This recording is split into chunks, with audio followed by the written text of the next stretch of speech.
All right, guys, let's hop into it. You've all been patiently waiting. Thank you so much for showing up. It's truly an honor to be here in your presence and to have the support of the community. This is a blessing to be able to tell the story. It's truly my life's work. This story goes back like 10, 15 years.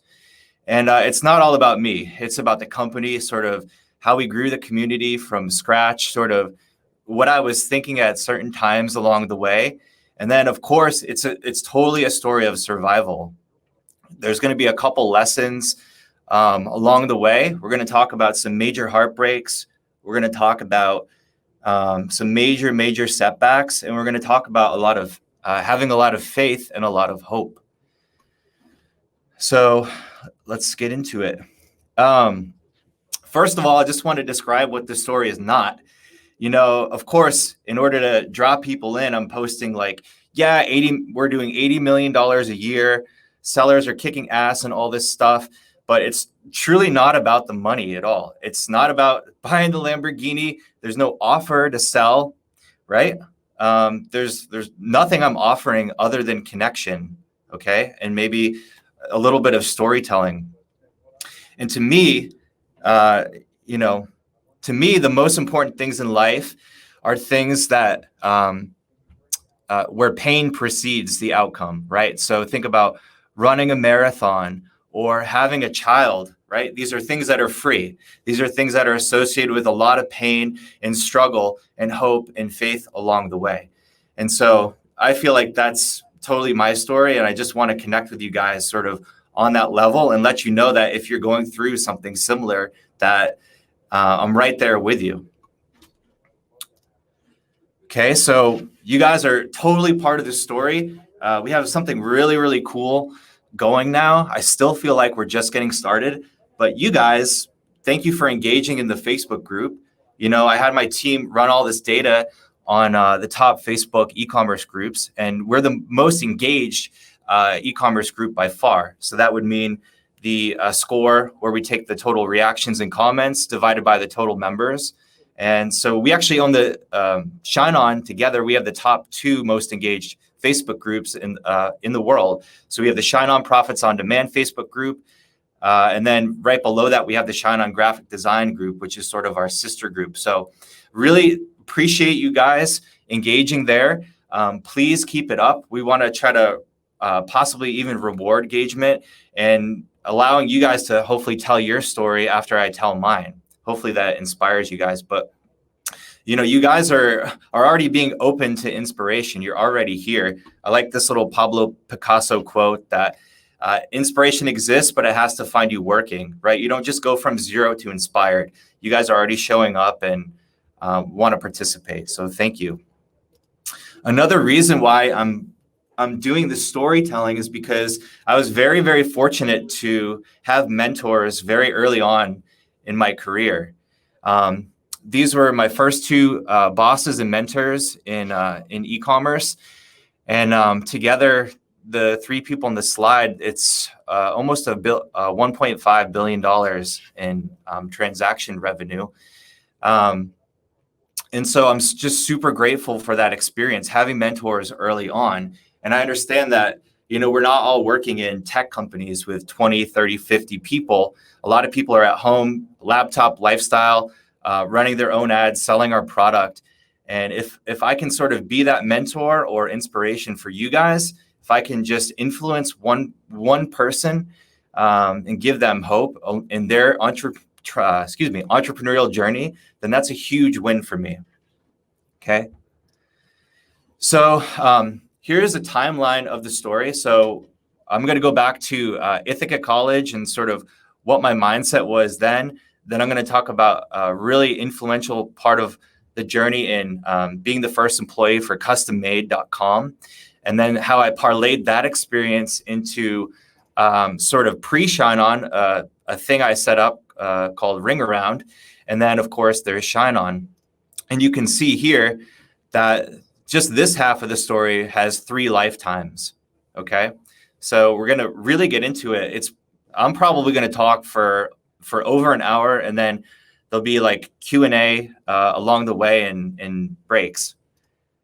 So for those of you that don't know what ShineOn is, so we prototype and launch viral, high margin, personalized gift products. We're in the gifting space, and everything we put out, we try to add an upsell through personalization, whether that's birthstones or engraving. And everything we do, we try to make it turnkey for the digital marketer, okay? Beyond just drop shipping and fulfilling those orders in a timely fashion from the US, we also want to give you high converting landing pages. We also want to provide insight and education along the way. And anything we can do to automate processes or just make your life easier, that's the entire goal, okay? And then the why we do it, it's all about love and connection. I mean, when you guys win, we're winning too. When we're winning, you're winning. We're literally 50-50 partners in this. My favorite thing is to go meet sellers, out at events and really sharing those wins. Like, man, you killed it last month. Freaking love what you're doing. It's genius, man. That's honestly the best part of the job. That and having you guys post your success stories. This is a house one of our sellers bought last year with their ShineOn earnings. This is a trailer. Actually, this is Michael Kreis, our CMO. He actually bought this trailer from when he was a seller with ShineOn early on. And I'm just so grateful for that story. Anyway, why are we in personalized gifts? Well, these are three massive, some of these formerly public companies in the personalized goods space. So they're selling products that people want, right? Personalization Mall. Things Remembered was actually physically in the mall. You could go there. You could get stuff personalized with engraving. And of course, a lot of you know Alex and Ani. They sort of set off the affinity-based jewelry sold through social media. And so we're sort of looking at these companies and what they're doing, and we're saying, well, how could we allow digital marketers to have a piece of that market? Okay. So basically what we've created is the direct response version of Etsy. We're using our tools, we're identifying winning products, we're bringing them in-house, we're verifying that they are indeed winners, taking the winners of the winners, and then launching it through an IPO process, allowing you guys to sell it direct response. And these products sell super well direct response. We like to do the hard things. We're vertically integrated. That's very important to me, that we try to do everything we can in-house, all the way from the product, making the product, assembling, personalizing the product, doing the fulfillment in-house in our own space. I'm here. You can see our factory in the back here. Creating the sales pages, creating the platform with analytics. So we have a whole software team too. We try to do everything soup to nuts for you guys. Okay, so that's ShineOn. Now let's get into the story. So, we've done over 1.3 million orders, 1.5 million units, and it's just insane to me where we've gotten to when you consider this trajectory. This graph goes all the way back to 2014, and you can see here it's basically 3 years of very little movement, and then here is another year and a half of a time where, growth isn't exploding. And I seriously had to ask myself, like, why am I doing this so many times? A lot of people were like, man, you should move on to something else. But of course, I always said no. I always maintained the vision. And so I think the lesson in showing you this graph is 2 things. One, it's just never, ever giving up. And then 2, this is kind of cliche, but success is an iceberg. Like right now, people only see, okay, sellers are doing 80 million a year, ShineOn's blowing up, like all this stuff. And so what I wanted to talk about is the shit. I want to talk about like the 4 years preceding where nothing was happening, where hope was lost, where there was tremendous failure. And I just want to show you guys that sometimes you don't know how close you are to major success. You could be 2 inches from the end zone. And so it's maintaining that hope and faith along the way that will allow you to achieve your dreams. This is a graph. If you just Google the entrepreneur's journey, this is like a really big sort of graph in Silicon Valley. But it's funny because I actually was looking at this a few days ago on this journey. And this is exactly what happened with me and with ShineOn. At the beginning, you have this idea and everyone's like super pumped up. You have this initial enthusiasm. Maybe you raise some money, someone cuts you a check, and you're going to go crush it. You're going to go take over the world with your new product or your new idea. But then usually what happens is reality sets in. Maybe you don't have the product that people actually want yet. Maybe the brand doesn't resonate with people in the way you thought it would. Customers aren't seeing your vision the way that you had initially. And so you go through this period, they call it the Trough of Sorrow, right? And this is where most people give up because either they run out of money, they're thinking too short term, or they just don't have the guts to pivot, right? To pivot, to reset. Maybe they need to vertically integrate. Maybe they need to create an app, okay? You have to have a lot of guts in order to identify that product market fit, and you just need time sometimes, okay? And so I would say, probably around this point in time, where this arrow is, I don't feel like we're scaled to where I know we can be together. But making it through this is the toughest part of the journey. And then from an emotional perspective, the reason why I love entrepreneurship is because it allows you to experience a full range of human emotions. Okay. So I actually put out this quote on Facebook 3 months ago, has over 14,000 shares, and like 1,000 people are still sharing it every month now. So everyone should start at least one business in their lifetime, not to learn to make money, but to experience personal growth through rejection, risk-taking, camaraderie, survival, and winning at all costs. It's truly beautiful. And there's so many times I've cried throughout the process where I've been just rejected, took huge risks. And if you can make it through those emotions and that battle against yourself, because you're really not battling against other people. You think you are battling against competitors, but you really have to grow as a human being along the way. And that's the point of, in my opinion, of entrepreneurship. Another analogy I like to use going through this process is that you're pushing this rock up a hill, and it feels like it doesn't get any lighter for years and years and years, right? So at the beginning, you have no help, you have no money, nobody cares, and there's no validation. I think a lot of people actually get into starting a business just to feel validated. Like maybe they had a tough childhood, maybe they were picked on. And, at the beginning of starting a company, you're not going to get any validation, right? So if you stick with it along the way, maybe you'll get a little bit of money. Other people will pitch in to join, but it's basically still the same slog, okay? It's not until you keep pushing that rock up a hill and you recruit enough people to come join you in your vision that it gets any easier. And even now, I wouldn't say this rock is going downhill. I would say it's more plateaued. I sort of have help, and all of you guys, it's really about the community at this point. It kind of feels like ShineOn is just taking off on its own through all the sellers.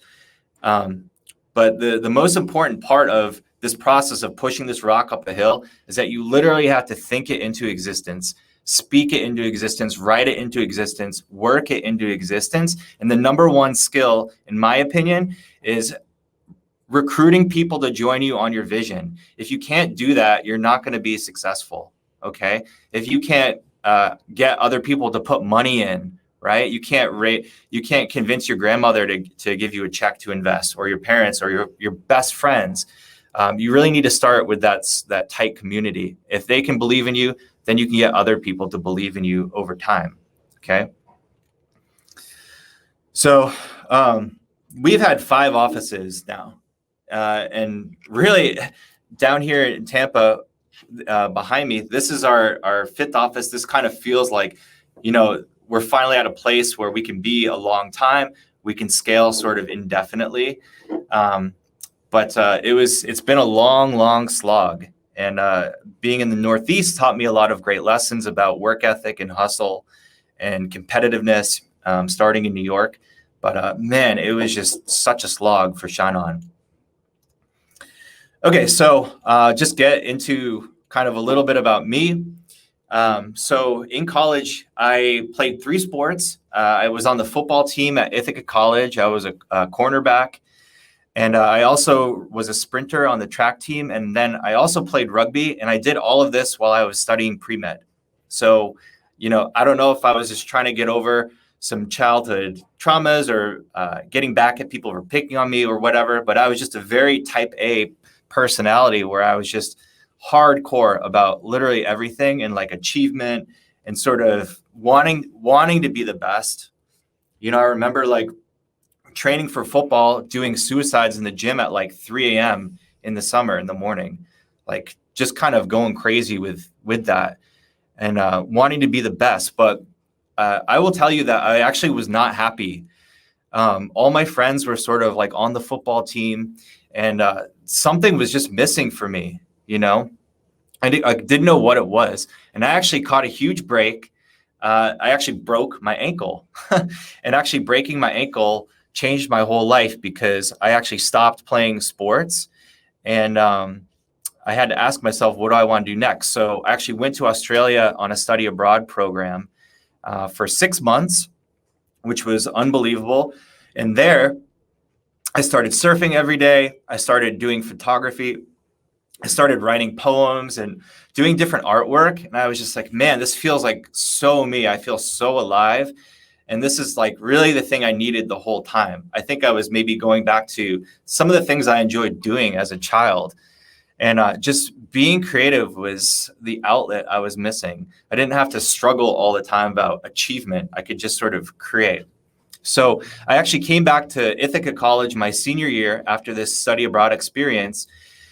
And I was going to work at an advertising agency in Manhattan. So I actually interviewed at Gray, Young and Rubicon, BBDO, Ogilvy, and McCann, basically all the top ad agencies in the world.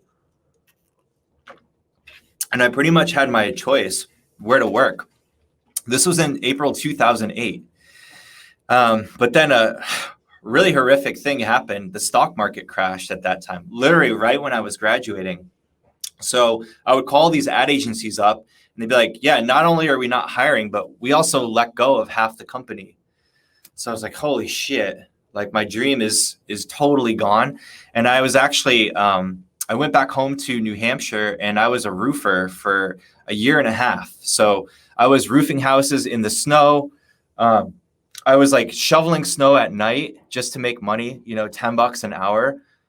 Just whatever, man. There wasn't a ton of opportunity there in northern New Hampshire, but I don't know. I had a good work ethic and I had hope that one day my situation will change. Maybe the economy will get better. And eventually I ended up moving down to Boston. This is a year and a half after being a roofer. And my cousin is going to Northeastern University. And I said, I'm just going to go stay with him. And so I was actually that guy that just started sleeping on the couch. Eventually, I was that roommate that started paying rent. And I was doing all sorts of odd jobs, really anything I could find off of Craigslist. So, I was doing street promotions. I was like promoting movies. I was promoting different restaurants. I was just doing literally anything to make money. And then I actually came across an SEO internship for a startup in Boston. And so I did that. It was unpaid to start, but I was learning skills. And then I ended up being at this company for about a year. This is not custom made. This is before that. And the CEO was just like a lunatic. He would call people out, be like, why should you keep your job? He threw a baseball through a window one time. So I was like, I got to get the F out of this place. And I had this SEO internship under my belt, which was nice. So I was continuing to look back on Craigslist again. And I ended up finding this SEO analyst job for a website called custommade.com. Okay. And this is what it looked like at the time. it looks like Amazon in 1994, right? It looks like junk, but believe it or not, it actually had like amazing SEO for anything custom made. And at the time, it was the most trafficked website in the world for custom furniture and custom woodworking. So I didn't know what it was, honestly. I just fucking loved this name. And so I wrote the CEO an email, the CEO, Mike, like this long. It was maybe 2-3 pages on Word.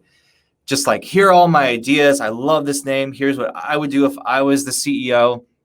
And just going for it. And actually, he's like, I love your ideas, but you don't have, I can't give you the job. You don't have enough experience. You've only had an internship. So I'm like, all right, I'll wait. I came back a month later, another email, like 4 or 5 pages long, about like, here are all my ideas. And I basically told him like, no, you don't get it. I'm crazy. I'll work for free. And so he's like, all right, let's go out and get a Guinness. And we ended up going to an Irish pub in Boston, and we had like 3 or 4 Guinness. And he's like, why don't you just come in tomorrow to the office? And this is where it was, on First Street in Cambridge, Massachusetts. And so I came in, and I never went back to my SEO internship. I literally just started working for Custom Made that day. And so, yay. Actually, he didn't hire me for the SEO analyst position. He said, we have a sales position open, and it pays $24,000 a year. So I said, hell yeah, sign me up. I just want to be part of this thing. I want to make the new Custom Made. So I'm 23 years old, making phone calls. And basically, my whole intention was to onboard more custom furniture makers, custom woodworkers to the website. So I'd make 100 calls a day. And this was literally like the hardest thing in the world, because I'm selling website subscriptions, right? It was basically like the yellow pages. I'm selling website subscriptions between $500 and $1,000 a year to old woodworkers in a recession, to people that don't understand technology. So it was literally like the hardest sales thing ever. And I tried different tactics to make my job easier, and to show the woodworkers that, yeah, people were actually getting work on this site. I would start pulling out the messages, private messages that other artisans were getting, and I would show it to the people I was trying to sell a subscription to. And so eventually parlayed that idea, and we created what we just called the job board, right? And so this was sort of the early beginnings of transitioning from an advertising website for high-end custom artisans to sort of a two-sided marketplace where a buyer could post what they're looking for, and then essentially they could get bids from various artisans. So we were sort of becoming like the custom version of Etsy, right? For if you have this idea from scratch and you need to commission an artisan to make it for you, we were the marketplace where you could do that. And so by just posting all these jobs, we sold so many woodworkers. I think we actually onboarded like 10,000 woodworkers through this new process. And that's when we went out to raise money. So we ended up raising a seed round, and then we actually raised a Series A from Google Ventures and first round capital. We had pretty much all the best seed stage firms who also bought into the vision of making the first marketplace for custom-made products, okay? And so that was quite a high for us. We went back to work. I started running the sales team of 8 people. And basically, we were trying to onboard artisans. We maxed out with woodworkers. And so we said, who else can we onboard? So we're literally just talking amongst ourselves, saying like, oh yeah, I think jewelers do a lot of custom work. Maybe we could get jewelers on. So we onboarded jewelers. We ended up onboarding over 10,000 jewelers. We also ended up onboarding glass blowers and metalsmiths and like all sorts of custom artisans. Okay, and so we ended up actually onboarding over 30,000 artisans through this process of finding them on Etsy or finding them through Google. And we would just reach out to them. We would reach out to them either through Facebook Messenger or through spam emails. And I was actually running a 20-person team in the Philippines who was scraping sites, finding an item that we actually liked that they made. And so we use this in the subject line. So it'd be like, I love your cherry wood table, or I love your R2D2 engagement ring, or whatever. So the open rate was like 80%. And basically we would say, hey, I don't want to buy this, but you should join Custom Made because there's tons of people getting work. So that traction allowed us to raise even more money the next year. So we ended up raising a Series B of $18 million from Google, same people, basically. And so we were on a huge high at that point. We thought we were like the next big thing in Boston. And we had 75 employees in 2012. And this was a crazy time. This was when like being on the front page of TechCrunch was everything, right? And so like Airbnb had just raised a ton of money. Uber had raised money. And then Dropbox was actually like our neighbor in Cambridge. They raised a ton of money. And so it was just a fun time. Anyway, we were kind of legendary for throwing the best parties in Boston. We literally had like keggers there with hundreds of people. I have no idea how nobody got arrested. But we would always throw the after party after all the tech events. We wouldn't even go to the tech events anymore. We just hosted the party. But the fun was, we were starting to hit reality, and that our business model was very leaky. We had a lot of issues. And the main issue is that the sales funnel was super long, right? So to get one sale, often it took multiple bids and going through this back and forth process with the artisan. And it took about 3 weeks from saying, hey, I want to commission this custom table or custom ring to actually transacting. And then on top of that, we were only taking a 10% margin through what we call the trust and safety guarantee. So a ton of work. The artisans couldn't sell. They're not salesmen. They can't take people through a process. And we just weren't making enough transactions. So at one point, this was like 2013, we were actually burning $1 million a month, right? And yes, that is a shitload of money. You're kind of encouraged by the venture capitalists, like, hey, either crush it in 2 years or die trying, right? It's either they don't want you to be the Walking Dead, right? Where for 10 years, you're just kind of not doing a whole lot. It's either use this money to grow as fast as possible now, or die. And so we continue to pump, trying to come out with different ideas to sort of save the business. And it got to a point where I was kind of thinking about kicking off all the artisans on the site. So the thing that we raised money on, the 30,000 artisans, I had some heart-to-hearts with Mike and Seth, the founders. And I was like, guys, I think we should kick off these artisans and make everything ourselves and vertically integrate and control the sales experience for the buyer.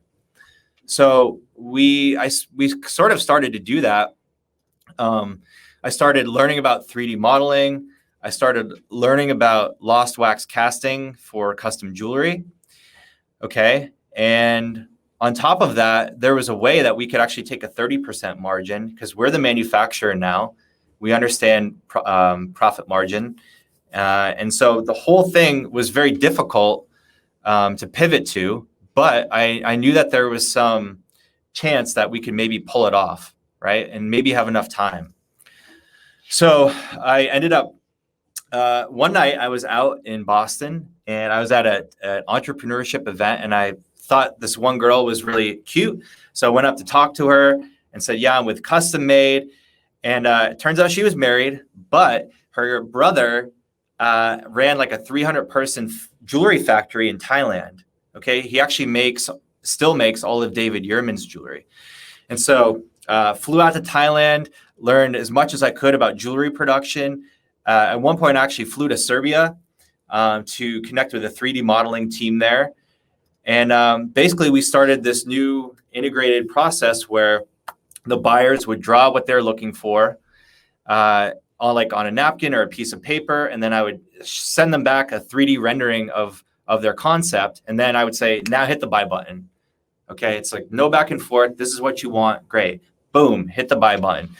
So this is one of the first items that we ever created at Custom Made through this new process. And it's like a Bumblebee Ring from Transformers. And it actually got featured on thisiswhyimbroke.com, which was pretty cool. And we ended up selling like maybe 300 of these at about $2.99 a piece. So I kind of felt like, wow, this is really cool. I was just super into the 3D modeling and like working with customers, getting transactions. And I was kind of a one-man band doing this for a few months. I was having a lot of fun, but we were still running out of cash. So meanwhile, while all this is going on, teespring.com starts exploding. Teespring is in Providence, Rhode Island, about 1 hour from Boston, and they go from like 0 to 50 million in 1 year. So I'm kind of looking at the site and I'm like, dude, how are they doing this? Like, is it people just showing up and buying the design that they create? And no, what I learned was that it was digital marketers, Facebook marketers who would make one design and sell it to thousands of people. Okay, so I say it was like the reverse funnel of Custom Made, right? Custom Made, you have a lot of bids and requests being made, all to sell one item. With Teespring, it was take one design and sell it to thousands of people. So I just thought it was way better. So it got to a point where I was basically like, I want to go make the custom jewelry version of Teespring. I knew it would work so much better. I enjoyed the work I was doing already. And so the problem was that we couldn't do this at Custom Made. We were running out of cash, and Mike and Seth, the founders, they kind of gave me a heads up, like, hey, you might want to get out of here if you're thinking about doing something. And so I was like, all right, great. Thank you for the inside scoop. And so I was like, hey, can you guys fire me though, please? And they're like, why would we fire you?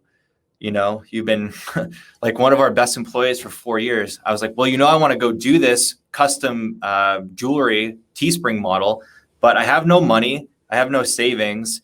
If I leave, then I'm not going to get unemployment. But if you fire me, I can get that unemployment money.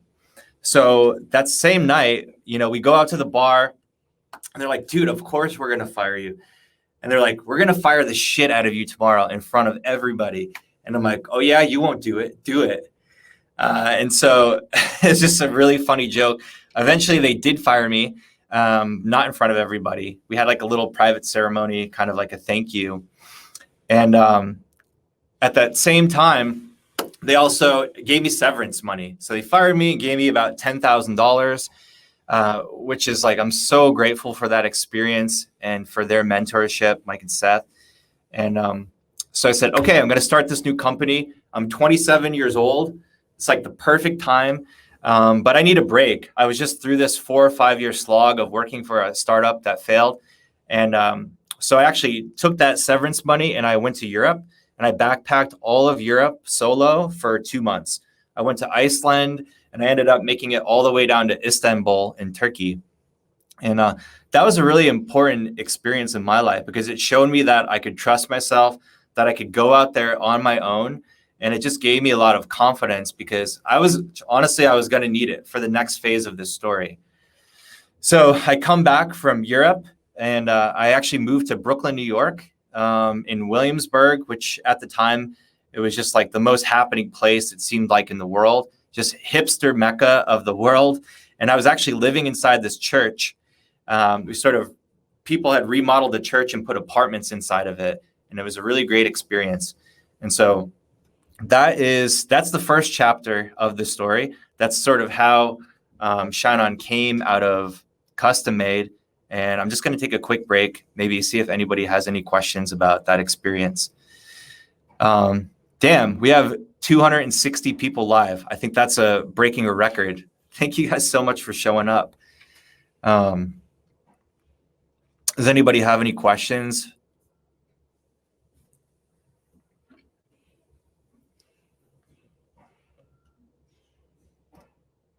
Yeah, mentors totally do make a difference.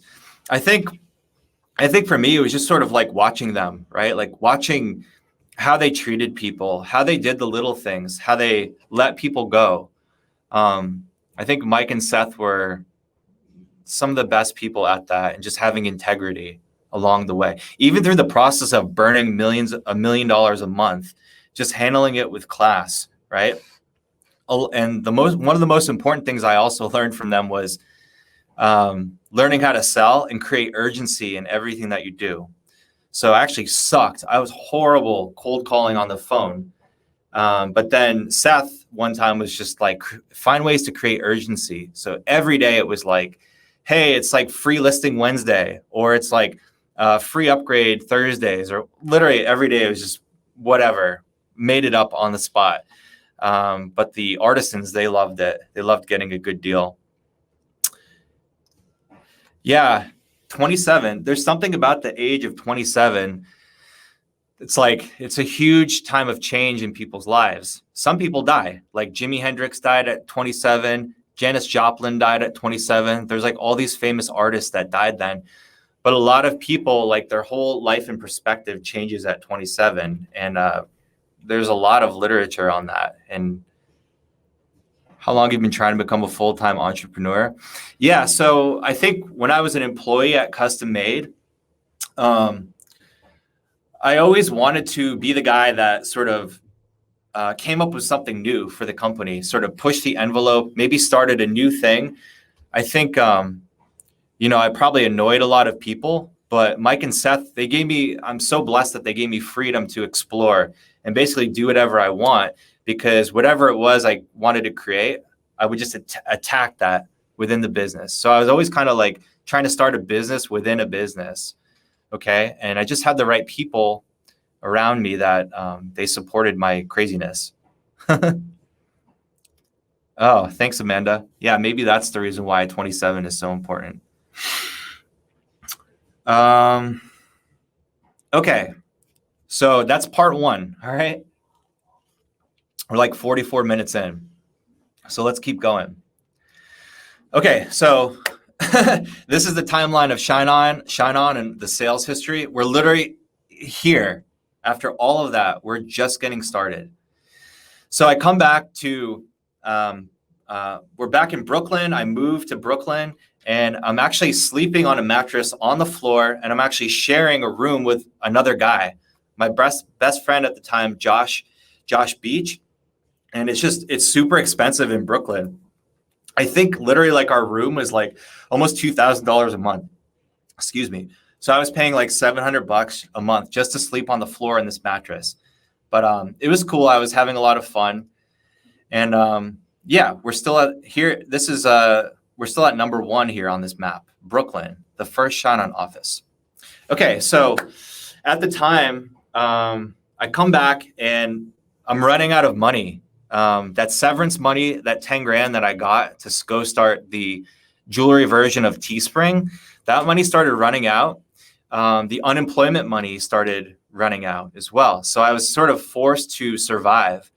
And I was kind of like, well, shit, who would buy a bunch of custom jewelry in groups, right? I was like, who is just super diehard about what they do, and who would buy a lot of rings quickly? So basically, I found this niche of making motorcycle rings for motorcycle clubs.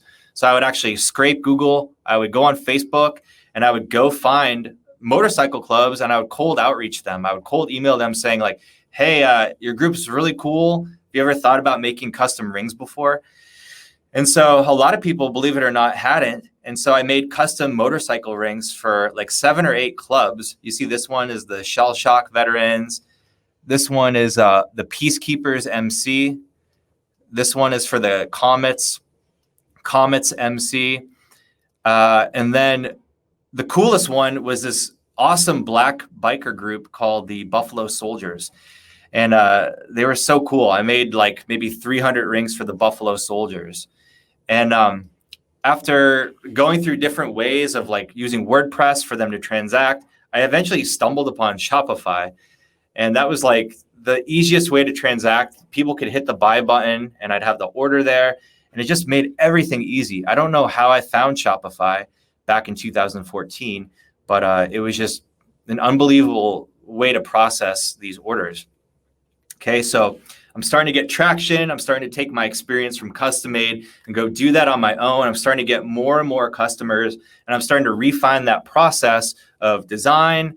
Here's the render, and now buy it on ringaround.com. Okay, and again, I chose the name Ringaround because I was just rings at the time.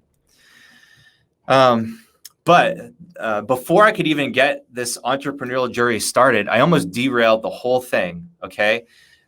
Because I was super stressed out. I was just trying to survive. I was sleeping on the floor, and I was just go, trying to hit up as many motorcycle clubs as I can to survive. I was actually addicted to Adderall at the time. I was drinking like a whole pot of coffee during the day, and every night I was going out and getting drunk at the bar to overcome the stress and sort of repeat this cycle.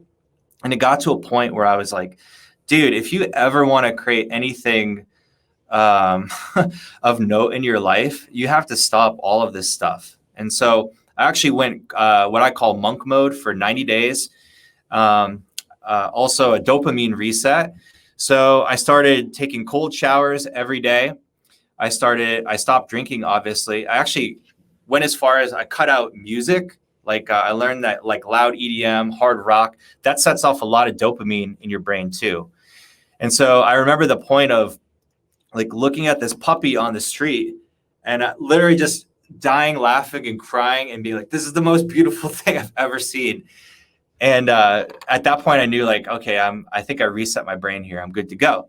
But this was a huge lesson because like as an entrepreneur, as a founder CEO, you have to treat your body like a professional athlete, especially if you have other people who are relying on you. You owe it to them to sleep, have a good diet, not have any addictions, and to repeat the process every single day.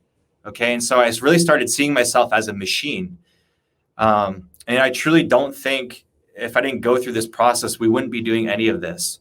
Okay. So important that you treat yourself and envision yourself like a professional athlete, like Tom Brady. He's crazy. He goes to bed at like 9 o'clock at night. He doesn't drink during the season, just has amazing habits, and everyone around him sort of supports that lifestyle. Okay. So, fast forward a few months, I'm still doing ring around, still making lots of rings. And that's when I sort of discover Facebook ads where I'm like, I wonder if people will buy this through Facebook. And so I'm thinking about my first product, thinking of like, who can I target? I can't really target individual motorcycle clubs, but I could target groups of people that maybe like motorcycles. And so I remember coming back from Europe and being really inspired from all the people driving Vespa scooters. And so I was like, I want to make this Vespa scooter ring. And so this thing sold like fucking crazy. Like, I think I sold about $30,000, like one of my first Facebook ads ever. And at that time, it was literally just engagement. It was just likes. But people loved this post. It had so many comments. And this was just like a really cool product. I still have a bunch of these scooter rings. And then fast forward a couple months, and then the Patriots win the Super Bowl over the Seahawks. And so I make this do your job ring, which was sort of their mantra for the season, sort of like this unofficial Super Bowl ring. And I ended up selling maybe another $15,000 of these fake Super Bowl rings at the time. So I was like, damn, I really think there's something here now with selling custom jewelry through Facebook. And this was me. I think this was like maybe January 2015. But, I was the first fulfillment person. I was the first customer support agent. I was the first website developer using Shopify. Just like didn't really know what I was doing, but having a lot of fun, learning a lot of skills, and packing up a lot of orders too. My brother actually took this shot. He came down from Boston to literally help me pack orders and just get them out and stay organized. So I really appreciate Brian, my brother, for helping me out, along with my roommates at the time in Brooklyn. So fast forward to May 2015, I'm a Shopify Build a Business finalist, right? So I'm in the top 10 people where the top 3 get picked to go to Necker Island, which is like Richard Branson's island. I get to hang out with Tim Ferriss, Gary Vee, and all these other folks. I did end up winning, but I thought it was a really cool accolade to be a finalist. And back then, like the sales threshold was like not too crazy to achieve that. Okay, guys, please don't vomit when I show you this, but this is actually the first version of the ShineOn site called Ring Around at the time. All right, so this is just showing you that your idea does not have to be good at the beginning. Okay, it doesn't have to look good. You just have to start throwing things out there into the universe. So you could say here, create and sell custom jewelry, pick a template, upload your artwork, and then my team would render it for you, and then we would post it on Ring Around, and you would sort of drive traffic to it. So the first people I ever had involved with this, I actually found like a group of copywriters on Facebook, and one of them had like a pet niche, so we started selling some pet jewelry. And then what happened was Teespring raised like $50 million, and they decided to move to San Francisco. And so meanwhile, there's like this whole group of Teespring employees that didn't want to move from Rhode Island. And so I started hitting them up on LinkedIn, and I started saying, hey, like, I don't know what your plans are, but I'm starting to do this basically Teespring for jewelry.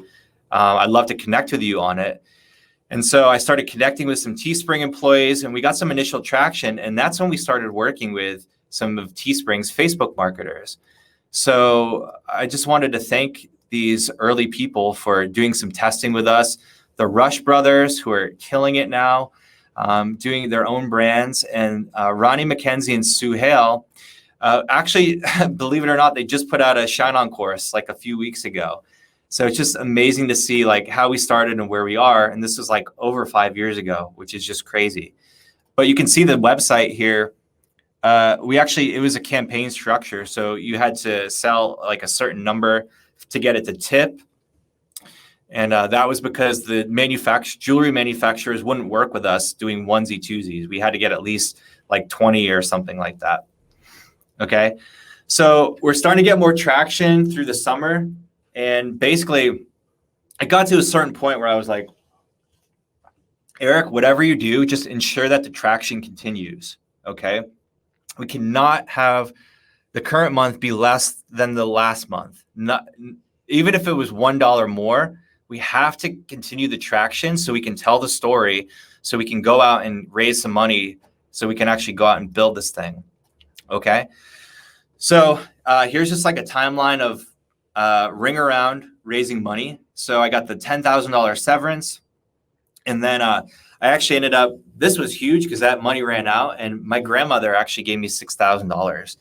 And my grandmother just passed away a few months ago. And so I told her the story. I'm like, Nana, like, you have no idea what you did for me. Like, I literally told you that I'm going to make something big with the $6,000.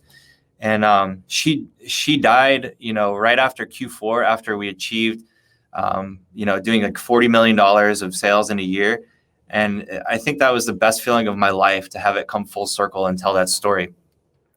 But at the time in 2015, after I raised that $6,000, I raised $50,000 from friends and family before raising $1.3 million of seed round financing. The friends and family the friends and family round is really important if you're trying to raise money, because a professional venture capitalist or a professional investor, they're basically trying to mitigate risk, right? So they don't want to be the first person to go in on something usually. So they'll say, well, who else has gone on this thing?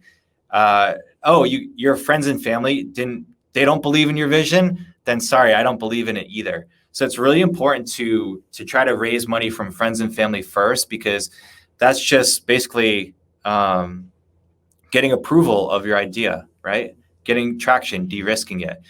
So I have this whole article about raising venture capital on my site, erictoz.com/VC article. It just goes through my whole experience being at Custom Made early on, going through over $20 million in fundraising, and then doing my own fundraising for ShineOn. And it's such a unique experience, right? You're basically creating this market that has, out of thin air, you're creating fake urgency. It has no reason to exist. And it's just sort of a thing on its own, raising money. So before raising the seed round, I actually had this private Shark Tank with Barbara Corcoran. I was connected to a friend of Barbara's in New York City. And basically, I pitched my idea along with a couple other businesses. And Barbara was like, she kept calling me like motorcycle man. And I don't know, we just like kind of established this friendship, like when I was on stage going back and forth with her. And she's like, motorcycle man, I want to stay in touch with you. They didn't give me a deal at the time, but they're like, stay in touch. So I did. I stayed in touch with her and her partner, Phil. Okay. And so I basically just did everything they asked me to. They're like, come back when you sell 100 grand total. So I did that. Come back when you sell 200 grand total. I did that. So every time I went back, I always did what I said I was going to do. And that's the most important thing in any relationship, right? Not just raising money, but it's just keeping your word with people. And so I always did what I said I was going to do. And I went back to them and eventually they gave me what's called a term sheet, right? So when you're doing a financing deal, there's one investor who writes the terms of the deal. And then all the other investors, they follow on. So they offered me a term sheet, which was basically a deal. And honestly, it was kind of shit. I think Barbara was just sort of using her name. I didn't even feel like I would even get access to her. And so what I did is I actually shopped that deal around. I actually went to other angel investors in New York and I was kind of like, hey, I got this deal. It's from like this TV celebrity. I don't know if I want to work with her. I'd rather work with somebody like you who's actually an operator. And so I actually kind of turned the tables on her. She gave me a shitty deal. So I went out and sold that deal and got a better one. And so I actually ended up raising $1.3 million in December 2015. And I closed the deal between Christmas and New Year's. And people were like saying I'm fucking crazy. Like, dude, why are you trying to close a deal around Christmas time? People are at home with their families. They don't want to think about business. I was like, I know, but I'll be the only one who's trying to raise money then. So I basically have all their attention. And believe it or not, people are, they're still on their computers. They're still like hanging out and stuff. And so I closed that deal like the day before New Year's. And so I ended up going out to this warehouse party in Brooklyn and basically just like looking at the lights and the DJ and everything and being like, dude, I just accomplished everything in my life that I wanted to accomplish, which when I was young was just, I wanted to prove to the world that I could raise venture capital. And so looking back on that, that's like nothing compared to what we're doing now. But at the time, I really felt like I had achieved something huge and I could kind of die happy, even if nothing came of the company at that point. So I ended up raising that money and I ended up moving to Providence and pairing up with a bunch of the old Teespring employees. So I think we had like 4 or 5 former Teespring employees, and this was in January 2016. And we're still called Ring Around at the time. And I knew we needed to change the name. We're not going to be like a custom ring company. It doesn't make any sense. So I ended up buying ShineOn.com for $10,000. Like it was some photographer that had it. And we started changing up the branding. We went with this sort of like black style here. And the whole process was that instead of the customer giving me a sketch of what they wanted and doing the render, the Facebook marketer would actually give us the sketch. A lot of times these items actually came off of the t-shirts. So like some of the top selling t-shirts on Teespring, we actually just converted them into jewelry designs. And this was Salt Bae, who was like a huge meme at the time. And this was so successful. We had so much success with these renders. We had a really great rendering team. And I just wanted to thank all of the early Facebook marketers, some who are still selling with us today. for kind of trusting in me, taking a chance, trying out this new thing that nobody had done before. And again, I'm just super grateful for you guys. Thank you for supporting the idea. Okay, so we ended up doing over 2,000 of these custom renders. If you want to see the whole collection, you can actually find them here at this link, ringaround.myshopify.com/collections/all, sort by bestselling. Okay, so these were awesome items. This love wine pendant, we sold probably 20, 30,000 units of that. Just crazy items. Okay, and I think the way that they were sold was almost exclusively through these sort of 10-second videos and GIFs. This was a huge game changer for Facebook ad. Like when you're scrolling in your news feed and you see this like spinning render, you're like, what the hell is that? And so this is actually how we became a little bit famous 5 years ago, was through giving the seller not just the render on the landing page, but giving them this whole like suite of different videos. And so that worked super well. Let's see, building the Facebook group. Yeah. So obviously we have an awesome Facebook group now, but I mean, at the beginning, like it just started from zero. It just started as me going into the other t-shirt groups. Like one was called T-shirt Bomb. And I would literally just friend people, maybe wait a week later, then send them a message and be like, hey, it looks like you're having great experience selling t-shirts. Have you ever thought about selling custom jewelry? And so I'd get them into the group that way. It's literally like hand-to-hand combat for like the first like 3 years. And I remember like having a couple thousand people on there. And at that point, we didn't need to invite people anymore. They just started inviting their friends into the group.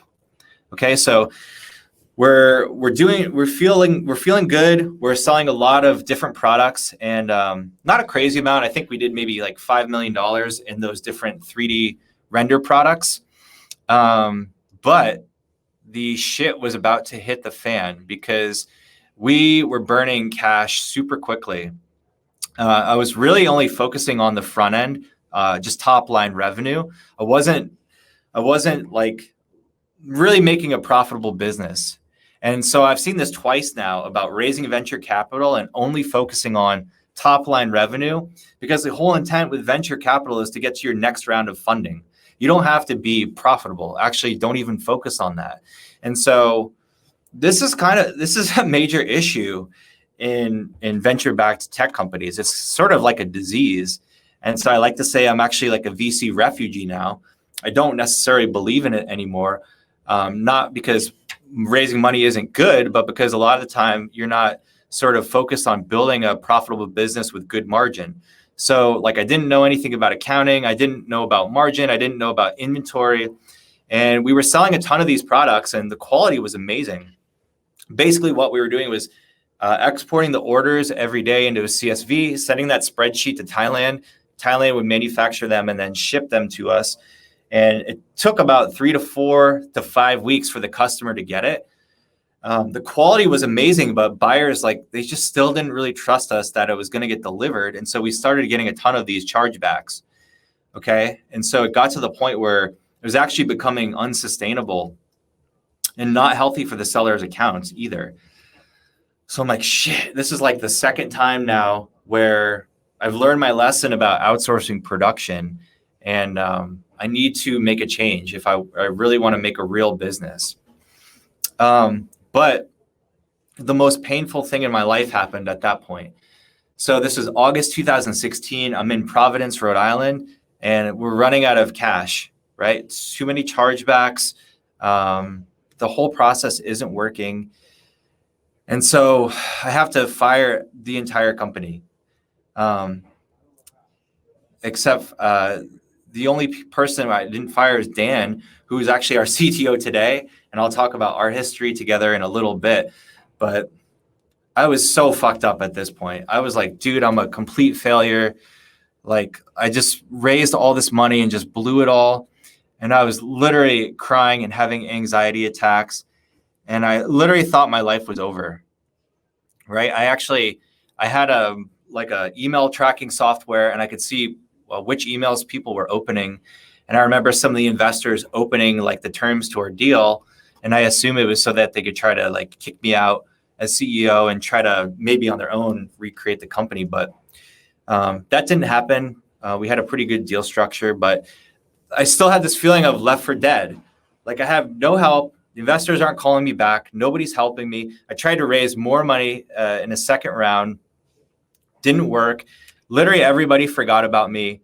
And it's just me left in the company. It's me, Dan, and one other employee. And I cut my salary to like $25,000, something crazy like that, just to pay rent. And I come out of this experience feeling like I have my tail tucked between my legs. Okay. And I just felt left for dead. And I'm like, well, fuck it. At this point, let's just kind of see what happens. But I still had this hope. I still had this dream that I could make something because I had all the initial traction. I had the experience of working with the sellers. I still kept hope and faith throughout this whole time. And so I actually moved back to Brooklyn. And the biggest thing for me was actually meeting a meditation teacher who changed my whole life because he helped me calm my mind down, helped me reset and reassess, because I knew we had so little money left. We had maybe like $100,000 left. I knew that whatever move I made next, it had to be the right move. And so I needed to calm my mind and be strategic. And so that's sort of the first version of ShineOn. And I'll talk about our comeback story next in a bit. But I'm just going to take a quick break. Been talking for a long time. If anybody has any questions here. Looks like we have 250 people still. Yeah, meditation saved my life. It truly did. Just calming the mind. Yeah.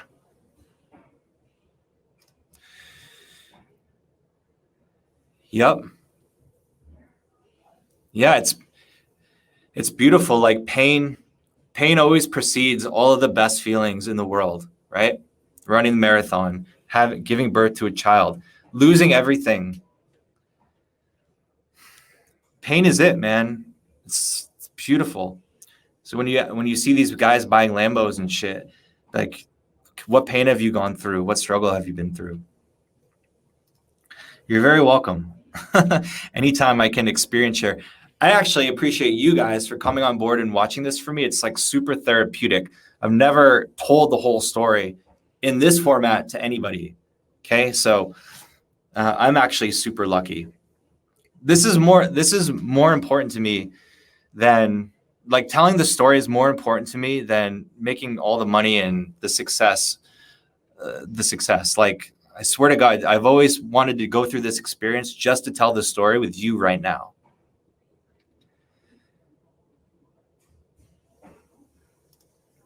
No, no one calls me Motorcycle Man, but I have a lot of those rings still. It's a really fun time. Yeah, I did care about the people. Like, dude, it was the hardest thing. Like, for 8 months, we had all these people bought in on this new vision.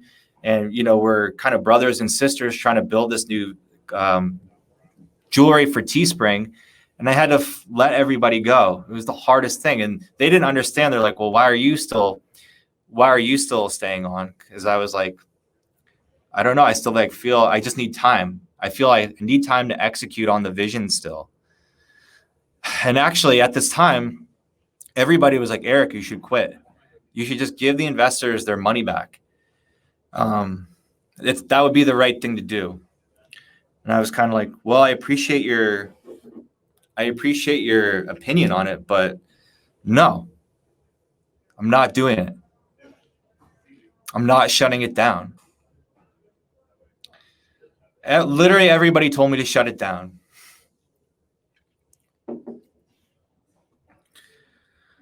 Sorry, I'm getting a little choked up right now because I fucking believe that could be something huge.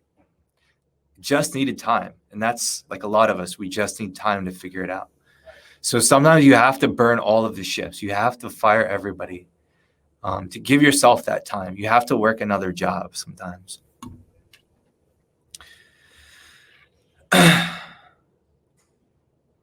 Okay. Oh, yeah, the comment box.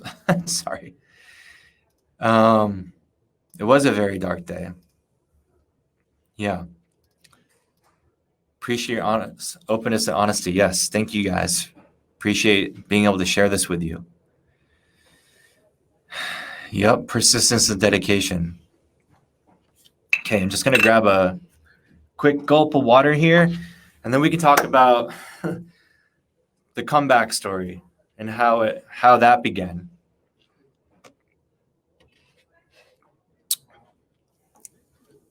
Okay.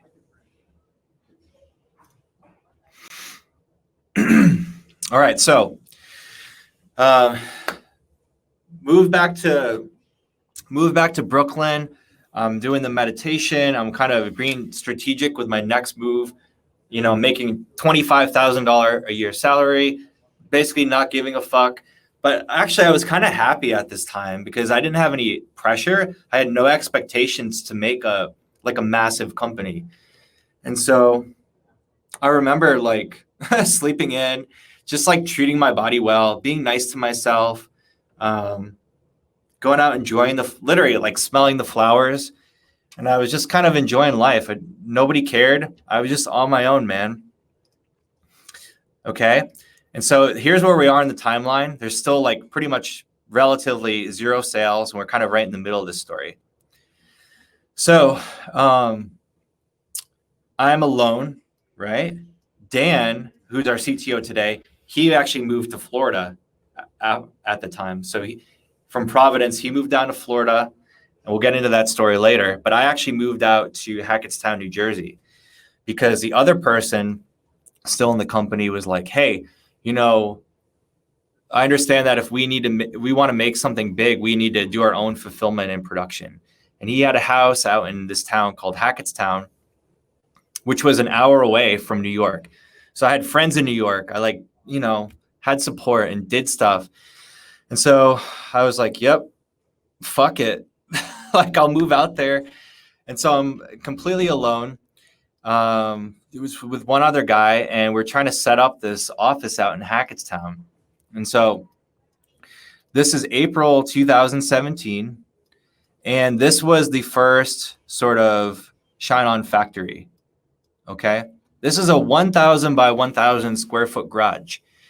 And the paint is chipping here. And there's fucking dust everywhere. This was the worst place you've ever seen. Okay. But it was kind of chill. I hung out there a lot. No pressure. Nobody bothered me. And these were two of our first production managers. There's Javier Ordonez. I think Javier is probably watching live. Super grateful for you, bud.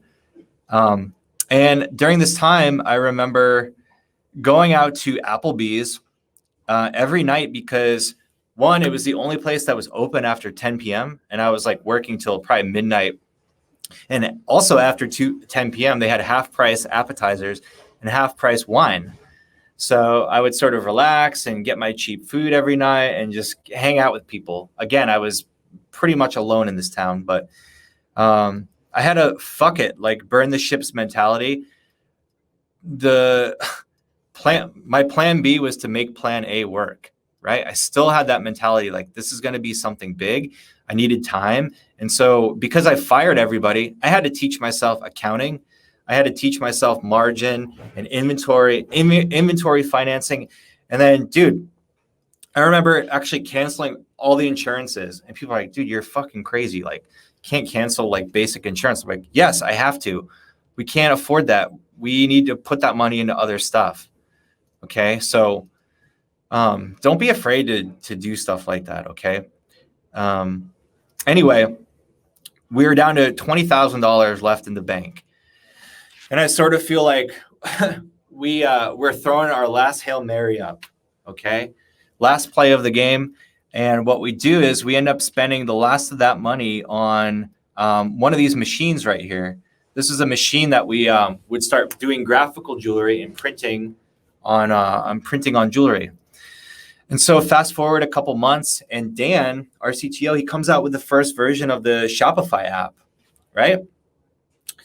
And so our first product was the thing that was easiest for us to do in-house, which was this graphical jewelry product. And so here's the heart. And we also did a bunch of sort of Pandora-like charms. They actually sold really well at the beginning and then sort of didn't, so we killed them.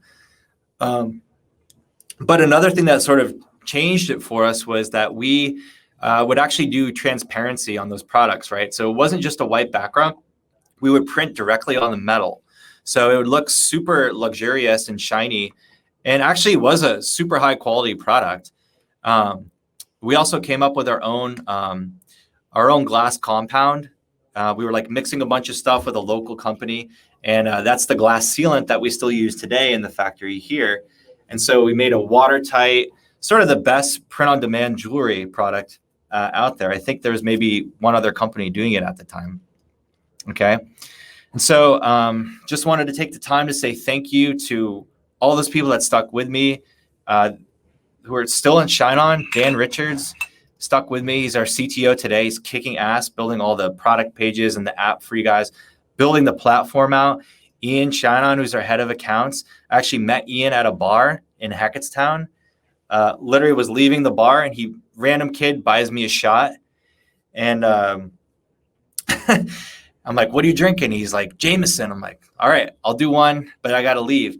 But then he tells me he's like a local marketing student, and he said ClickFunnels, and I was like, what the fuck? How do you know what ClickFunnels is? I'm out in the middle of nowhere. And so I eventually get Ian in, and he becomes our head of accounts, and so happy to see his journey.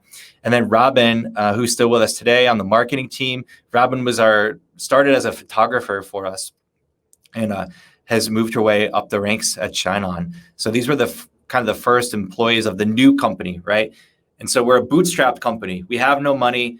Everybody's basically working for like peanuts, but they believed we could be something big, right? And another benefit is we're in Hackettstown, New Jersey. There weren't any other tech companies there. It's not like New York where you'd lose people to go to work at other places.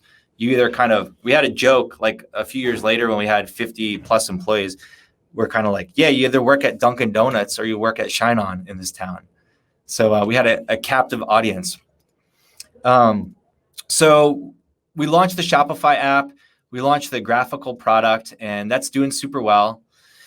So well that I actually got scared because we had no money to afford inventory that Christmas. This is 2017. And so like I have to take another Hail Mary, which is taking out a personal loan to afford inventory. So it's one thing of like losing money, losing investment money. It's another thing potentially going bankrupt because you're personally guaranteed on these loans. So I have really had to like meditate.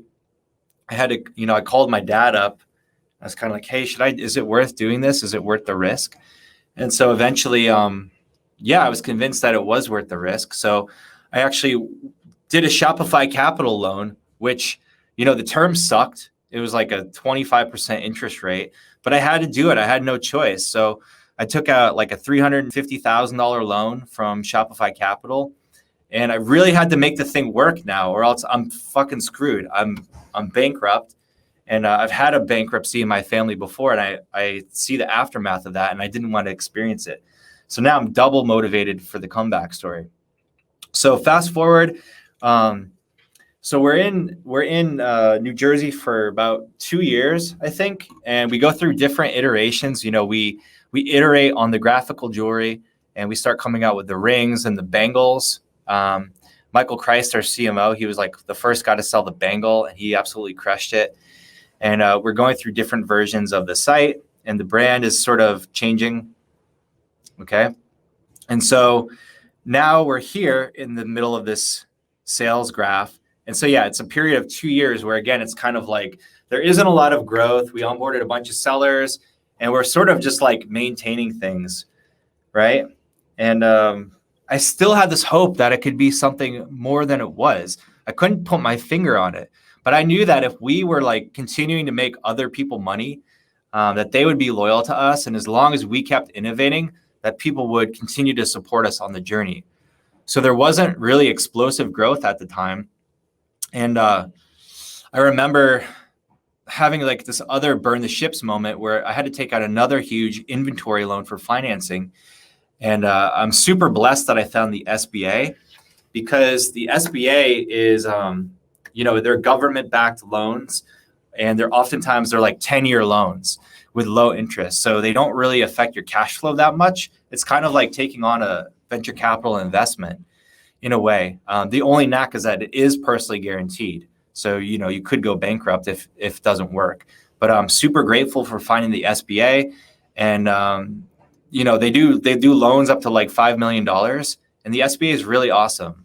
If you want to go that route, you don't want to do venture capital. It's pretty cool. But fast forward to Q4 2019. So this is like a year and a half ago, where we come out with the graphical jewelry product, the message card jewelry product, right? And so that's like an instant hit. At this same time, I also bought a Facebook group. So I bought a graphic design Facebook group, and I turned it into the ShineOn graphic design community. And I started like cross promoting between the two Facebook groups. And today, dude, I think this is the number 2 most engaged Facebook group in e-commerce right now. And there's so many amazing designers in there. I like to promote them whenever I can. But that was a huge turning point when we started the graphic design Facebook group and pairing up marketers with designers. Okay, and then of course we expanded on the message card jewelry through different products and permutations. Now, this is another huge turning point for the company. 1 year ago, this is May 2020, where coronavirus hits, okay? And so the malls are closed, but people need gifts for Mother's Day, right? So everybody's buying online. So basically, our sales increased like 500%, like in the month of like April and May last year. But the problem is that we are in New Jersey, which is a super strict high lockdown state. And the governor is Phil Murphy. We like to call him Trigger Happy Phil. If there's one snowflake on the ground, he's going to close all the schools. And so, yeah, there was like crazy restrictions on being able to fulfill orders. And so we skirted the rules a little bit. We had to work at night sometimes. We had to do things like outside in open air. And I just wanted to say, maybe you sellers didn't notice any service change at the time. We got it done, but just wanted to say thank you so much for sticking with us through coronavirus. But the orders were crazy. A lot of people made a lot of money. And so we complete Mother's Day, and I'm sort of looking forward to Q4, this past Q4. And I'm kind of like, shit, we're going to be totally screwed if we're in New Jersey still. Orders are going to continue to explode, and there's a possibility coronavirus hits harder than ever. And it did. So meanwhile, I'm telling Dan all of this. He moved down to St. Petersburg in Florida. And it was really cool. St. Pete is kind of like, if you've never been there, it's sort of like, has this Brooklyn feel. It's kind of like a tropical Brooklyn. There's a lot of young people and ideas. There's actually a lot of internet marketers here too. And it was just such a peaceful place. And I was kind of like, well, the coronavirus isn't as bad here. The governor is super business friendly, Ron DeSantis. And so he pretty much just let people make their own decisions. And so I made my own decision, and I was like, I'm going to move the entire factory from New Jersey down to St. Pete, Florida. And so here's where we are in that timeline. This is like Mother's Day of last year. We're just starting to kind of explode a bit, and we need to prepare for Q4. But I was super scared. Literally, it's one of those times. Remember when everybody was like, you should shut the company down? Like literally everybody give investors their money back. I was just like, no, not doing it. I still believe. And at this point, everybody was like, we can't make this move right now. We can't move a factory in June when we have to be ready by like October for peak sales. But I was just like, no, you don't understand that is a risk. But the bigger risk is not being able to fulfill anything because of coronavirus restrictions. And so we ended up burning all the ships. That was another super difficult thing. I had to fire or let go 30 people up in New Jersey who had this hope of being with this tech company. But we treated them super well. I actually offered jobs and moving to anybody from New Jersey to come down and join us in Florida. And basically, I reinvested all of those profits we made from Mother's Day into a new space, which I'm in right now. and also hiring a real team. Up until this point, I mean, I was basically overseeing everything. I was doing the marketing, I was doing the production, I was still working with the different factories and vendors where we get our parts from. And so it was just crazy. And so I knew not only do we need a new space, but I needed a team to support us. And so this is June. So I actually called up Michael, and Michael did he was a seller in the last Q4, and he ended up doing like $1 million in like 10 days. And the guy was just crushing it, and he had such a good attitude, and I just loved the dreads and his creativity. And anytime we got on the phone, we were just jamming. And so hired Michael as CMO, and he's kind of famous now with Coffee with Michael. Super grateful for him. And it's funny because I didn't actually notice that he has this on his profile. I only noticed this 2 days ago, but he actually said, if you don't give up for long enough, you win. And that's also 100% my mentality with this whole thing too. So I think we really kind of connected as spirit animals in that sense. And so we hired a bunch of really great people leading up to Q4. A lot of people here in Florida, and we also set up a Vietnam office. So we have four amazing reps in Ho Chi Minh City in Vietnam. And I'm just super grateful for the teammates that we have now. So in Q4 of last year, this is just a few months ago, we really started exploding. You can see the graph here. We ended up having over 200 employees. And at one point, we had 300 people out in the parking lot because we were getting behind on orders. So I put Michael and the marketing team onto hiring. So we're just running ads all in the local area for fulfillment associate. And we actually created a YouTube live of the factory. And we're actually live right now. If you go to this Twitch link, Twitch TV, ShineOn Fulfillment, I'll just pop it open. But you can actually see the team working now. But at the time in Q4, there's a few people here still working today, but there was literally 200 people going back and forth and in and out, and it was just an absolute crazy time. But we thought it'd be cool to show the orders go out in real time and actually show that, yeah, we're not lying, dude. We do all this ourselves. We do it in the USA, and we have the best product, and we ship it faster than anybody because we have control. We're doing the marketing right here next to the fulfillment. We're right next to the product. So how did we do in 2020? Well, it's really how did sellers do in 2020, because we don't sell anything ourselves. We only make products for you guys to resell. So last year, you guys sold $39 million in ShineOn product. And this year, we're actually on a run rate to double that. So we're looking at about $80 million in products sold. And I still feel like we're just getting started together because we've only been in this factory for like 5 months, right? We're going to be here a long time. I actually feel like we are not going to need to ever move again. And we're just getting settled with the team. We're coming out with a bunch of new systems and processes right now, even. And so I'll talk about a few of those while I have your attention. I mentioned this on State of the Shine, but we're getting into personalized home decor and custom metal wall art. We're getting into various handcrafted on-demand products, leather, wood, wallets, watches, journals, things like that. Things that are super popular and have been in the past, but they've just been made in China and drop shipped from Chinese factories. So all those popular products that were in China, they just throw bodies at it because labor is basically free there. We try to automate that through technology and systems and do it here locally in Florida. So some of our other plans are to so here's jewelry, leather, handcrafted, home decor. You can see we came out with the custom domain stores, and then we have all the Shopify app users. And all of this is done here in Florida. Our dev team's here in Florida. Everything's homegrown.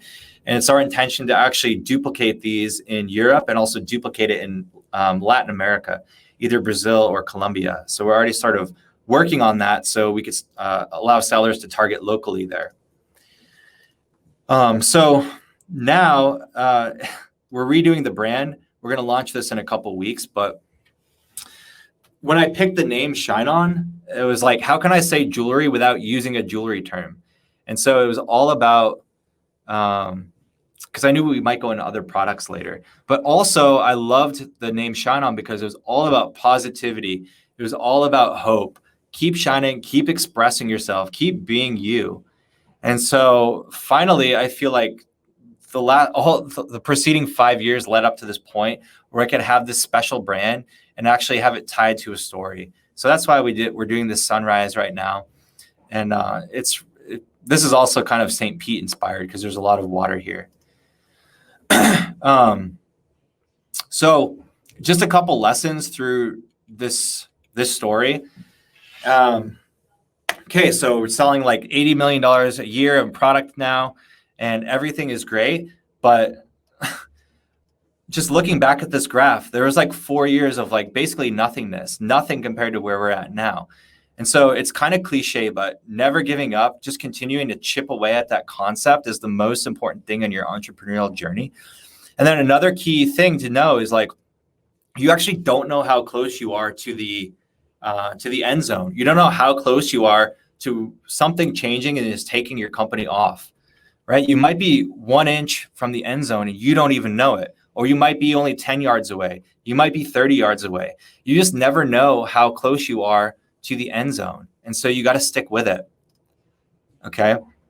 And for me, through all the bullshit, like all the craziness of letting people go, moving, the vision hasn't changed really. It's been, I'm going to do jewelry for Teespring and that's it. Okay. And then eventually I'm going to do other product types. And so maintaining the exact same vision all the way through. And just, guys, if my story can inspire you all, it's just knowing that sometimes these horrible things happen for a reason. Breaking my ankle, that changed my life. It got me into marketing. The stock market crashing, going back home and like being a roofer for 2 years. Raising and burning money, burning millions of dollars and learning those hard lessons, being left for dead. If you're going through anything like this, I just want you guys to know that I'm here for you. I've gone through it before, and just, you have to maintain hope. You have to maintain a vision, whatever it is. Okay. Okay. Another one of the most important lessons that I've learned was reinvesting profits. So I sort of see business sort of like Age of Empires. If you've ever played that game, or Civilization, if you want to build a huge army and go take over the world, at the beginning of the game, you have to crank out as many villagers as possible. You're not focused on building any weapons, right? So if you start gathering food, you just want to keep punching out villagers as fast as you can. And I see the same thing with villagers as I do with cash, right? And all that profit, you need to immediately reinvest it into the company, reinvest it into the team, reinvest it into the technology, reinvest it into inventory.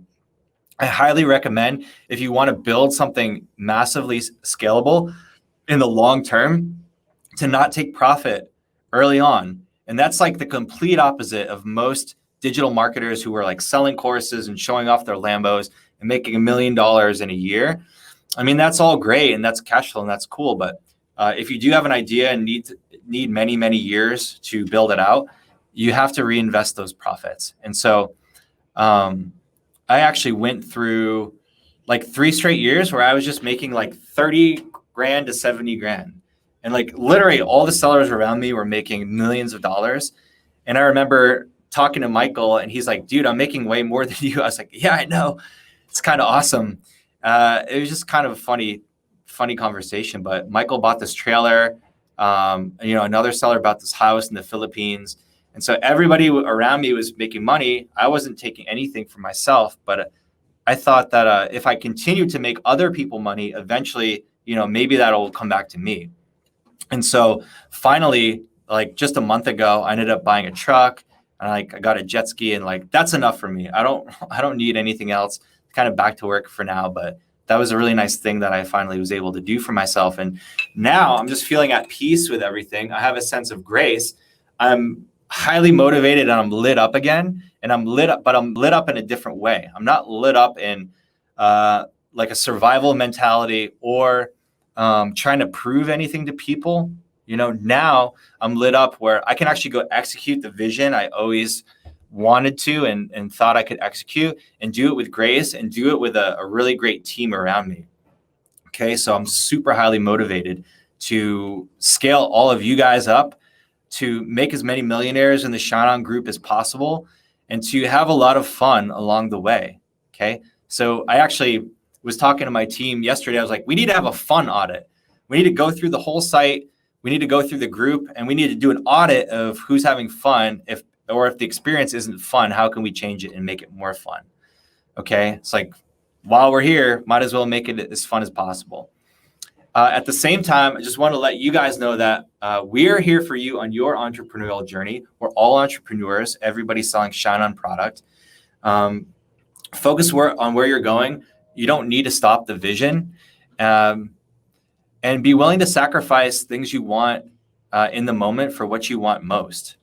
That's sort of a little bit of a cliche quote, but it's really important to me in my experience. And truly, like I said at the beginning, the most important things in life are the things that are free and have pain preceding them. The marathon, having a baby. And for me, like this is my marathon. Being able to tell the story to you guys, it means so much to me. This is the most important thing for me right now, is telling this. And thank you guys for watching and supporting me. And it still looks like we have 230 people live. Whoops, sorry, I left that comment on the whole time. I'm sorry, guys. So I'm going to go into Q&A. Also, I'm new to Instagram. I'm sort of just showing my life. I'm kind of having fun now, and connect with me there. But I did want to see if you guys had any questions.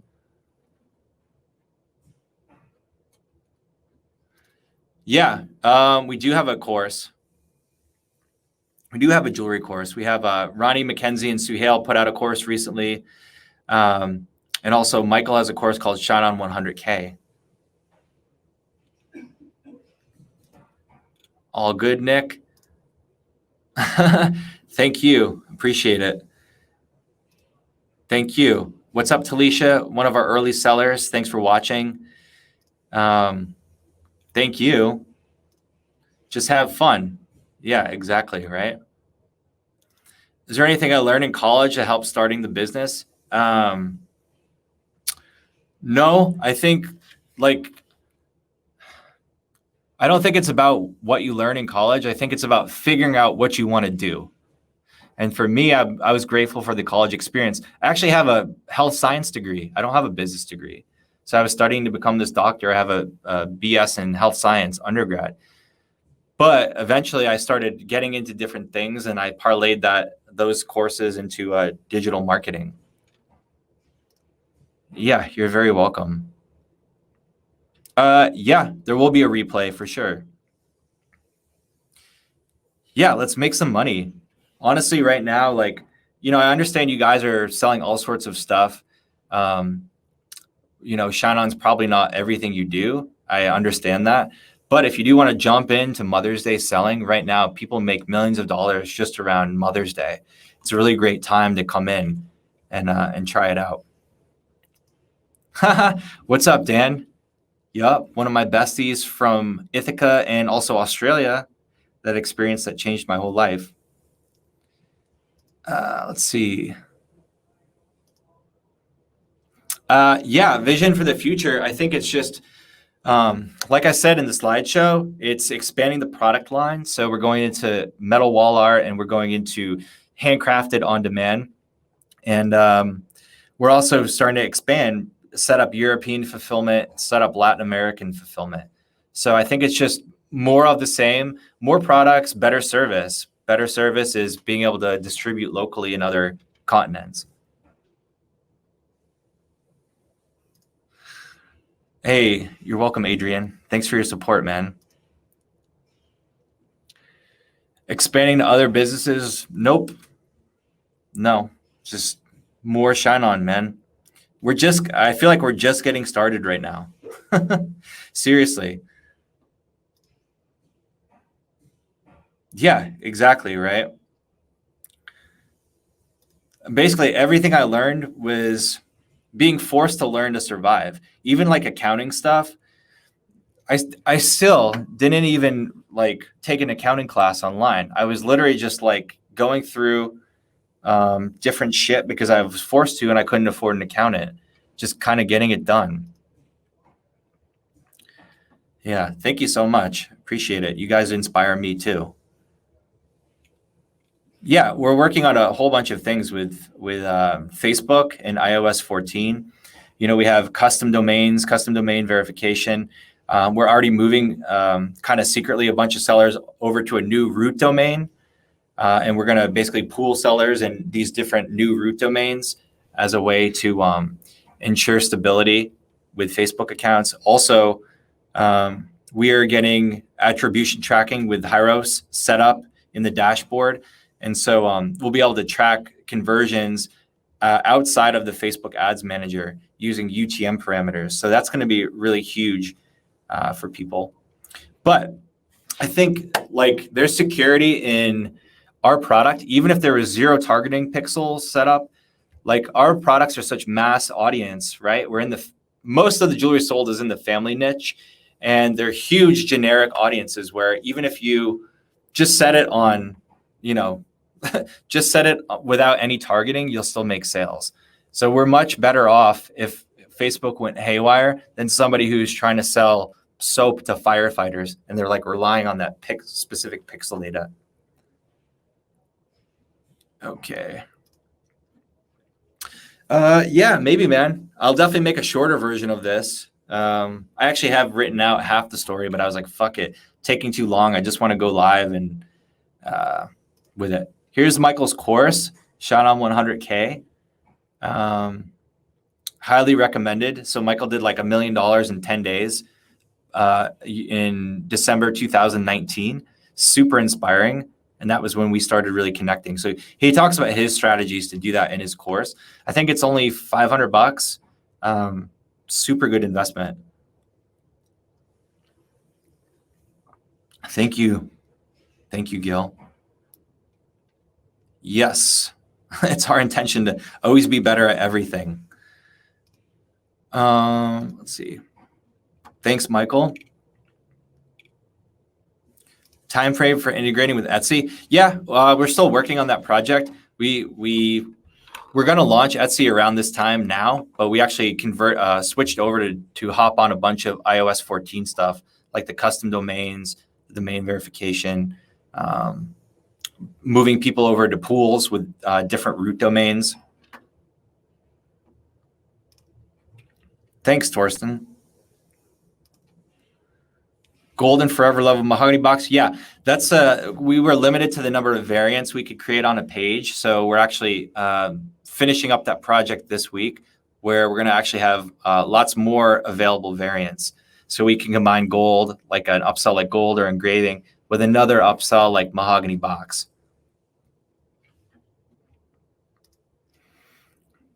Thanks, I appreciate this so much.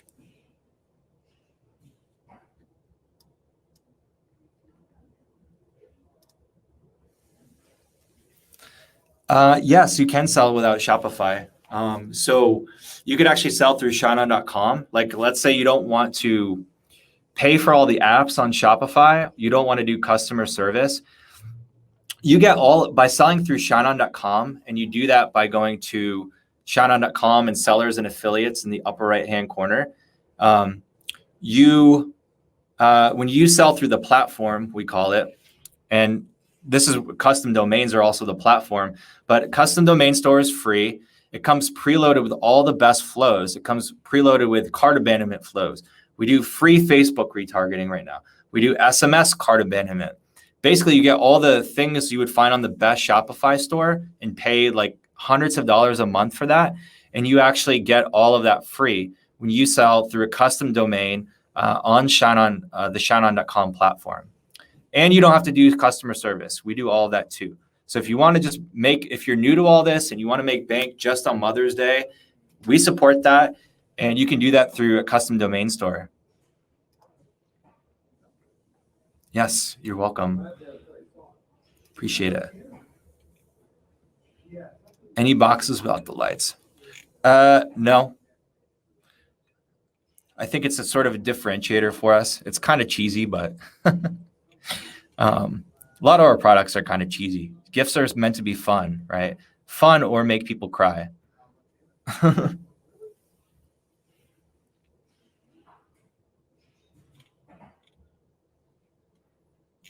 What else? What else? I'm going to stick around here, honestly, as long as you guys want. If you want to just keep asking questions about the journey or risk or raising venture capital or whatever. Yeah. That's because when you publish an item through a Shopify app, it automatically switches the page to the ShineOn template. And basically that ShineOn template, we've conversion tested the crap out of it. Michael and that team, they do like 5 new different CRO tests every single week.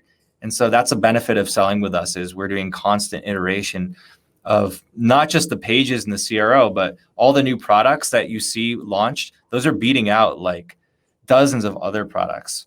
So we're really trying to take care of you guys so you don't have to do that work on your own. It'd be the same cost if one seller was doing it as it is for us to do it. So by us sacrificing and actually losing a lot of money up front, we save the whole community tons of money in the back end. Yeah, I think I would just, honestly, I would watch Michael's Coffee with Michael. He does them usually on Fridays. It's free. We talk about strategies for selling. He gets really tactical with Facebook there. So that's free. But he also has that ShineOn 100K course. Yeah, we like to say crying equals buying. That's Michael's version. Mine's crying equals cash. But it's so true. Like we're not really solving a problem for the customer. Like a lot of gadgets that are sold on Facebook are trying to solve something for a consumer. But here, we're just trying to make people cry, right? We're trying to make an emotional trigger with those message card products. What kind of employees do we need? I think you're probably talking about like when we go to Latin America and Europe. I mean, we're going to need all sorts of people for sure. Spanish, yeah. Tenemos un grupo en español, se llama ShineOn en español. So it's really important to us that we're creating the same experience in the same group, just in other languages, because first we can teach them to sell to Americans, right? With those great profit margins. That's why we're so big in Vietnam, is because when you sell one item in Vietnam, it's like selling 5 items as an American. So teach people all around the world to sell to Americans. But over time, as more people are getting access to credit in places like Latin America, they can take those same skills and retarget people in their own countries. And so we want to be able to support that. That's sort of how we're expanding over time. It's in this group here. Michael just goes live in the Facebook group every Friday at 3 p.m. Organic traffic work as well. Does one need to have a certain amount of funds to get started with ShineOn? I'm a bit confused.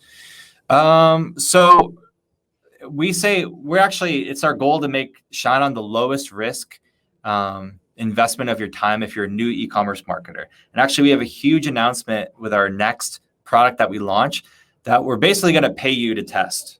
I can't explain all the ins and outs of it, but it's going to be better than free. We're going to actually pay people to test new products.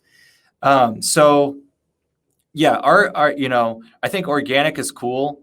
Organic is great for brand building, but you can't start organic. You have to start with paid traffic. Once you get to a certain level of customers, then you can establish a relationship with them, keep in touch with those customers, and then you'll start getting organic sales, mostly through email or text message campaigns or things like that. Yeah. What can we do for you? So what can you guys do for me? I think it's just like engagement. That's probably the most important thing, I think, to this whole operation is like the more people we help, the more people share their experiences, the more connection we make.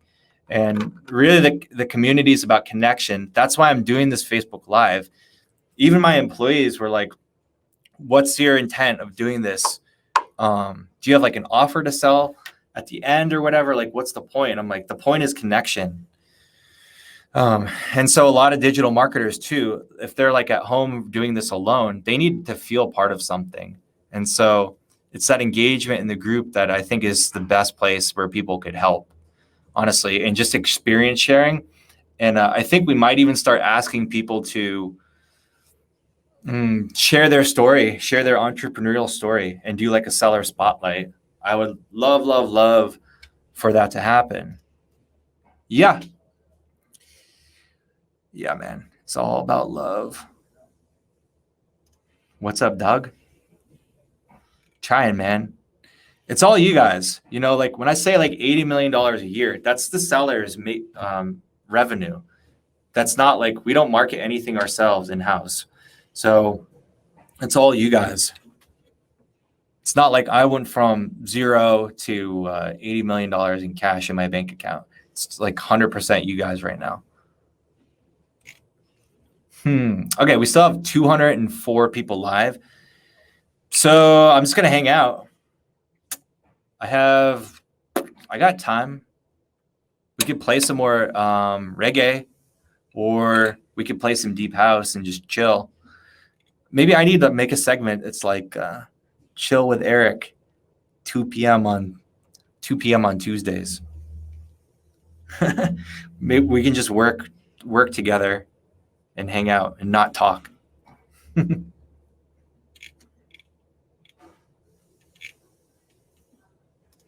You're very welcome. Cool name as well.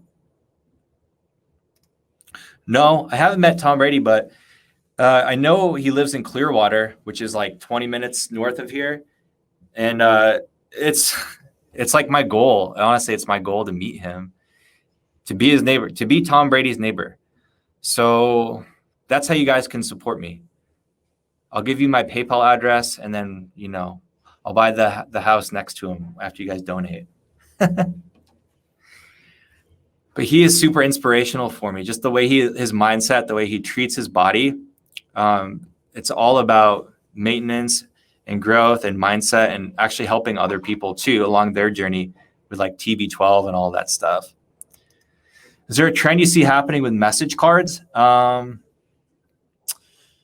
Trend happening with message cards. Well, yeah, I think personalization is huge. So, you know, we have the product personalizer app that a lot of sellers are using. It's a Shopify app.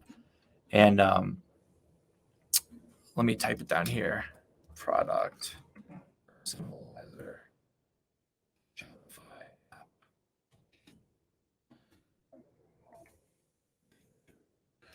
So product personalizer Shopify app, you can like do pictures, buyers can upload custom photos with that.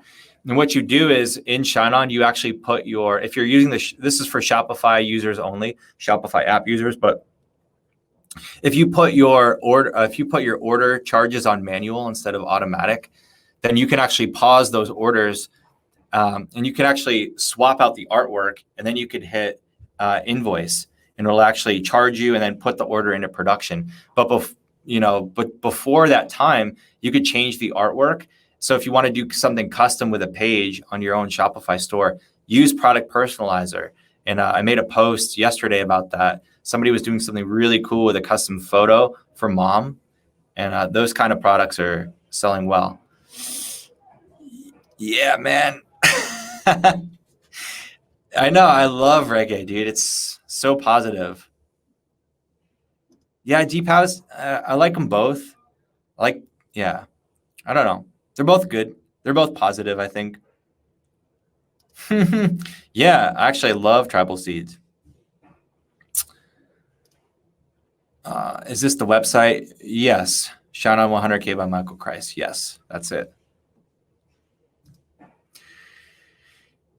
Yeah, dude, come by. If you guys want to schedule like a tour, try to schedule it with your account manager. You know, we're here in St. Petersburg, Florida, and I think we're going to actually have like an event sometime soon, either a private mastermind just for ShineOn people, or we might make it a bigger, like a much larger, maybe free event where we'll talk about products, we'll talk about targeting strategies, and then afterward we'll all hit the beach. Maybe we'll go out deep sea fishing on some boats. And so yeah, that's the whole goal. I've always had this dream of actually having the factory like right on the beach, so that we could just go out on jet skis and do our meetings like out in the middle of the ocean. That's the end game. Yeah. Product personalizer is really good. Oh, reliable way to offer customization. Yeah, we're always like finding new apps that work with our product pages. So I think John or Michael, they probably have a better idea of that than I do. ShineOn100k.com is the place to get Michael's course, and he'll show you how he did $92,000 in a single day in December 2019. Mother's Day is almost as big as Christmas. It's not as long, right? But there's some of those days leading up to the deadline that are like huge. They're almost as big as Christmas. And so especially now, there's still these sort of lockdown restrictions in some places. And so go get it. Go get Michael's course and go prepare for battle. We have like a couple, I don't know when the deadline is, but we have some couple more weeks to prepare.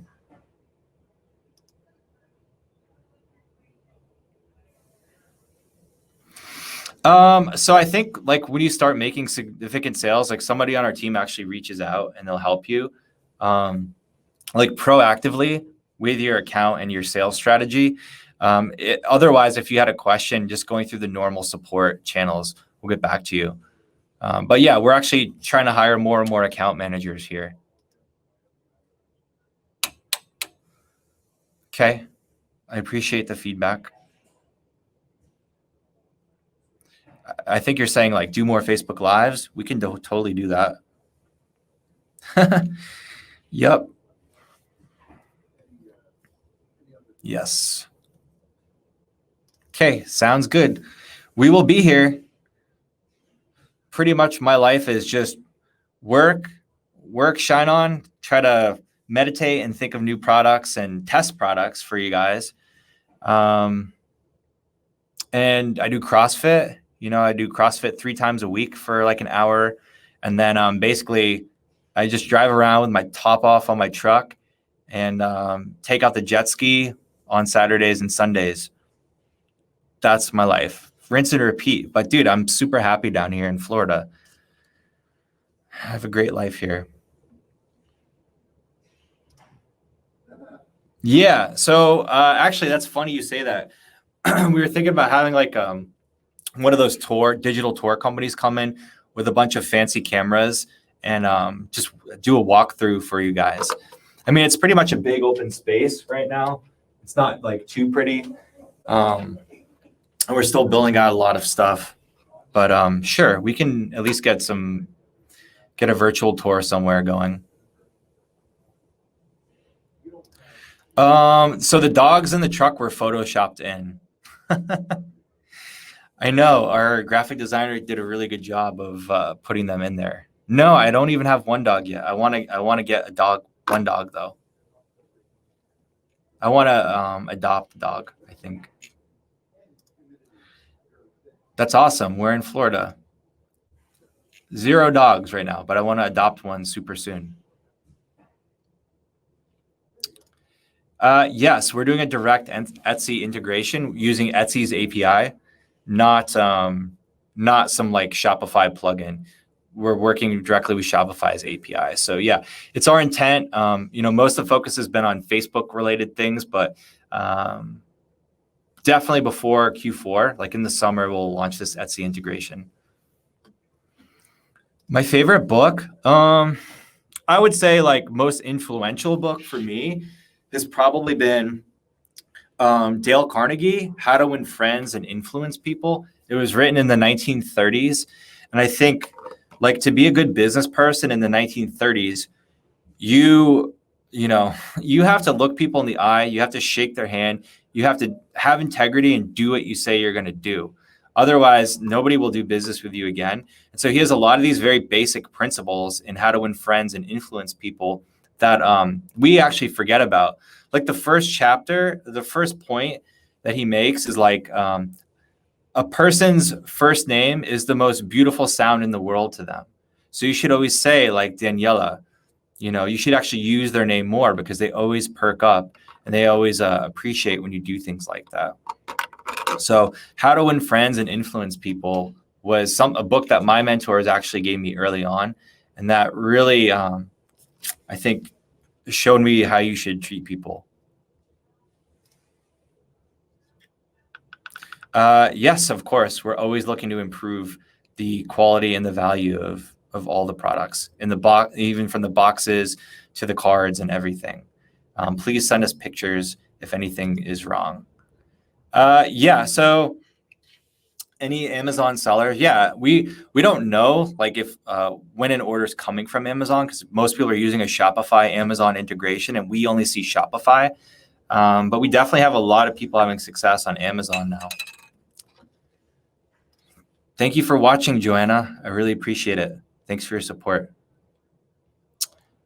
The Heartbreak Story. I think the Heartbreak Story is the heartbreak of the failure, of the vision failing. So Custom Made is actually doing amazing right now. My mentor, Seth, he turned Custom Made around. And it's super successful, 8-figure a year business. But at the time, the first iteration of it, Custom Made failed. And so I thought I was going to be like on top of the world, like sharing and speaking and all this stuff. And so that was heartbreak. After 4 years, that whole thing failed.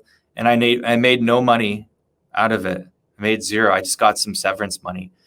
And then the second time of the heartbreak was the failure of the first ShineOn, right? And the heartbreak is being left for dead. Nobody giving a fuck about you, right? Because you're just seen as a failure.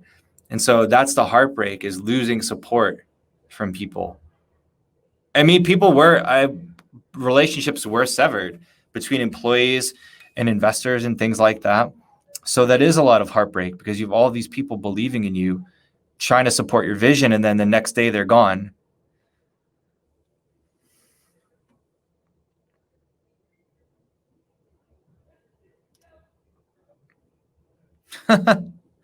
Thanks, Luna. Luna's been with us for a long time in the group. She's like support agent numero uno. She's like James Bond. She's such a badass in the group.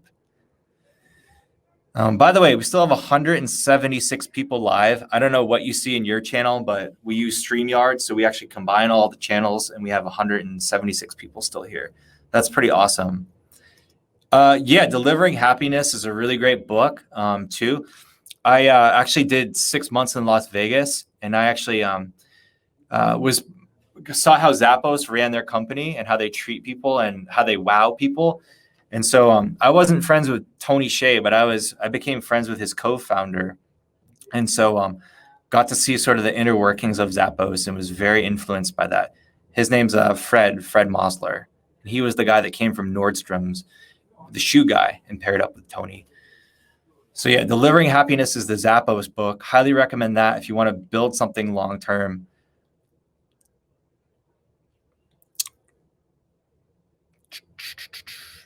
So we just test products privately, right? We need to keep that stuff kind of close to the vest, because we can't tell people what we're testing.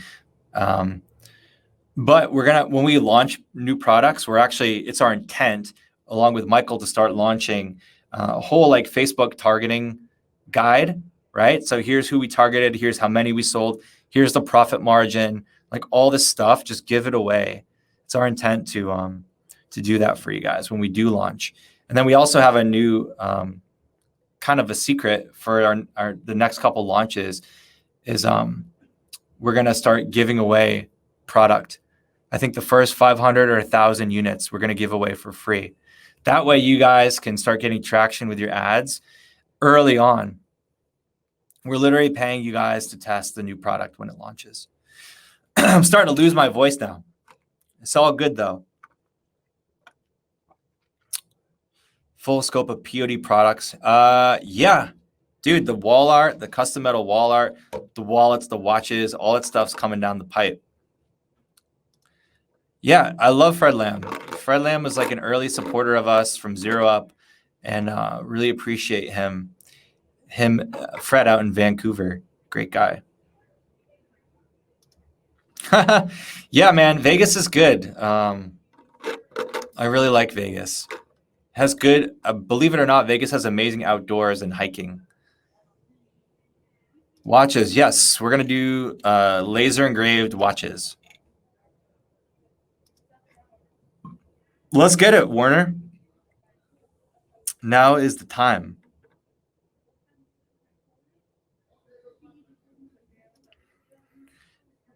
Yeah, so what we do is we do Mark is asking if we actually manufacture everything here in the factory. What we do is we do assembly and we do personalization. So we don't cast and polish the jewelry. It's just super dirty and it's way too expensive to do that. So we buy components and we assemble them all here. So let's say a birthstone necklace, we'll buy the stones from a vendor, we'll get the chains from another vendor, we'll get the parts from the different vendors, and then what we'll do is we'll assemble them. We use some welding here, like we weld all of the bangle bracelets with laser welders, and then we do all the personalization with engraving machines here. Over here in production. So yes, we do as much as we can, personalized and finished in the USA and assembled. But a lot of the stuff, no, we're not gonna spend the time casting that, because that would make your base costs so much higher if we did literally everything. Yeah, I hope so, man. That's our intent. It's about lifetime value of a seller, right? And always trying to increase that. Yeah, man. Dude, it's Steven. It's good to see you too. Steven's done a few $1 million in ShineOn product. And thank you for engaging. And it's great to see you back in the group, man. Yeah, man. Laser engraved watches. Is it possible to sell in different languages on ShineOn? Yeah. Okay. So it's our intent to actually build out different platforms in different languages. So all of the product descriptions are all set up, ready to go.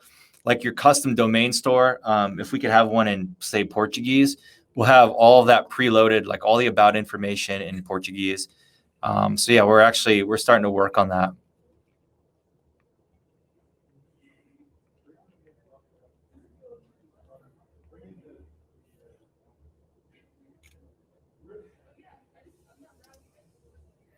I actually don't know. I got to check in with my team there. I think the intent is to have watches for Father's Day, like 90%. Yes. Like Michael's saying.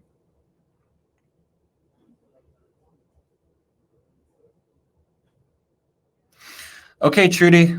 Thanks for hanging out. We'll be here.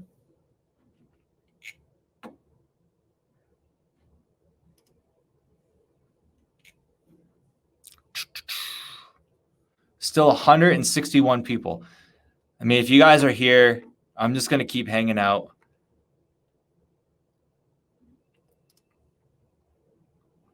Real leather or vegan leather, friendly leather, whatever sells, whatever people want to buy. That's the most important thing. Do I own any NFTs? Yeah, I owned the B20 coin, it took Beeple's, like 20 of Beeple's first artworks and made a coin out of it. So I technically owned NFTs through that coin. But yeah, I enjoy some crypto stuff. Basically, my whole life is e-commerce, CrossFit, crypto, and enjoying the beach. But that's enough for me. Break my FDs to manage cash flow. Yeah, man, let's get it.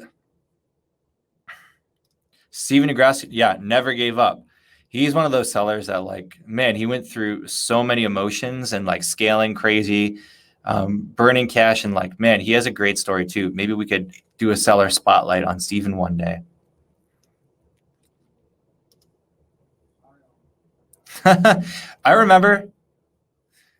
Yeah, I think we need more like inside jokes with ShineOn. Maybe we need like a handshake or something like that. Custom box designs as well. Yeah, we own about $2 million in equipment here, and I have no problem buying $2 more million in various equipment for anything custom like that. Yeah. Personalization is where it's at. It's about the service to you guys. Like, we really try to do the hard shit that nobody else wants to do.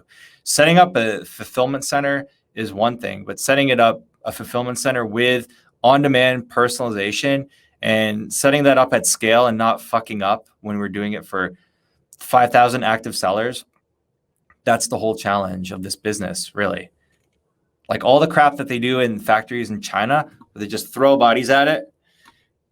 The hard part is doing it here in America, where it's way more expensive and trying to automate processes. Let's see here.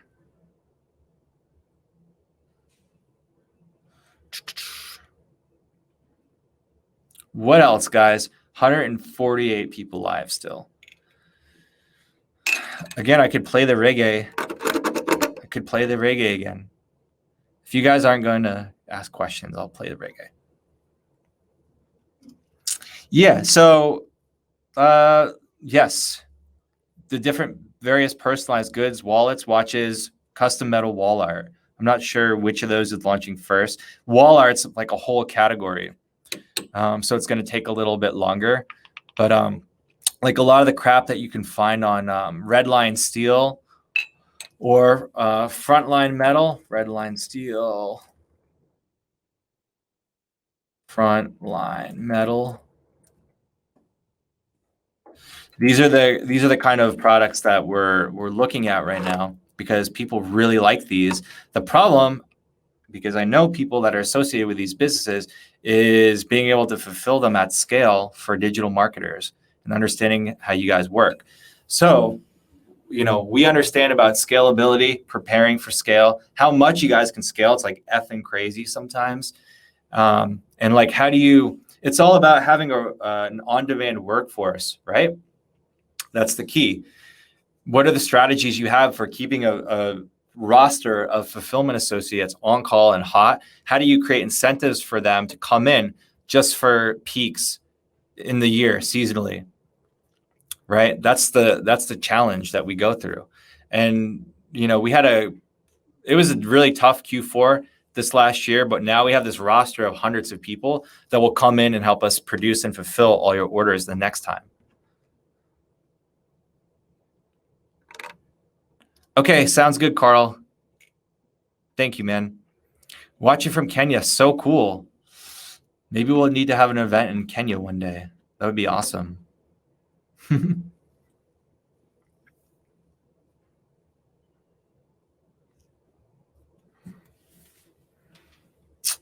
What else? Okay, guys, I think I'm going to run for now. I'm honestly losing my voice, getting kind of scratchy here. Love you guys. Thank you so much for your time. If there's anything that myself or my team can do for you, even if it's just supporting you on your entrepreneurial journey, we're here. And just know that you have a friend in me. I've been through a lot of the struggles myself personally, and I know how it goes. So just keep the faith, man. Keep the hope. Okay. So much love. Have a good rest of your day. And I'll see you on the Coffee with Michael. I believe it's Friday at 3 p.m. Eastern. See you guys.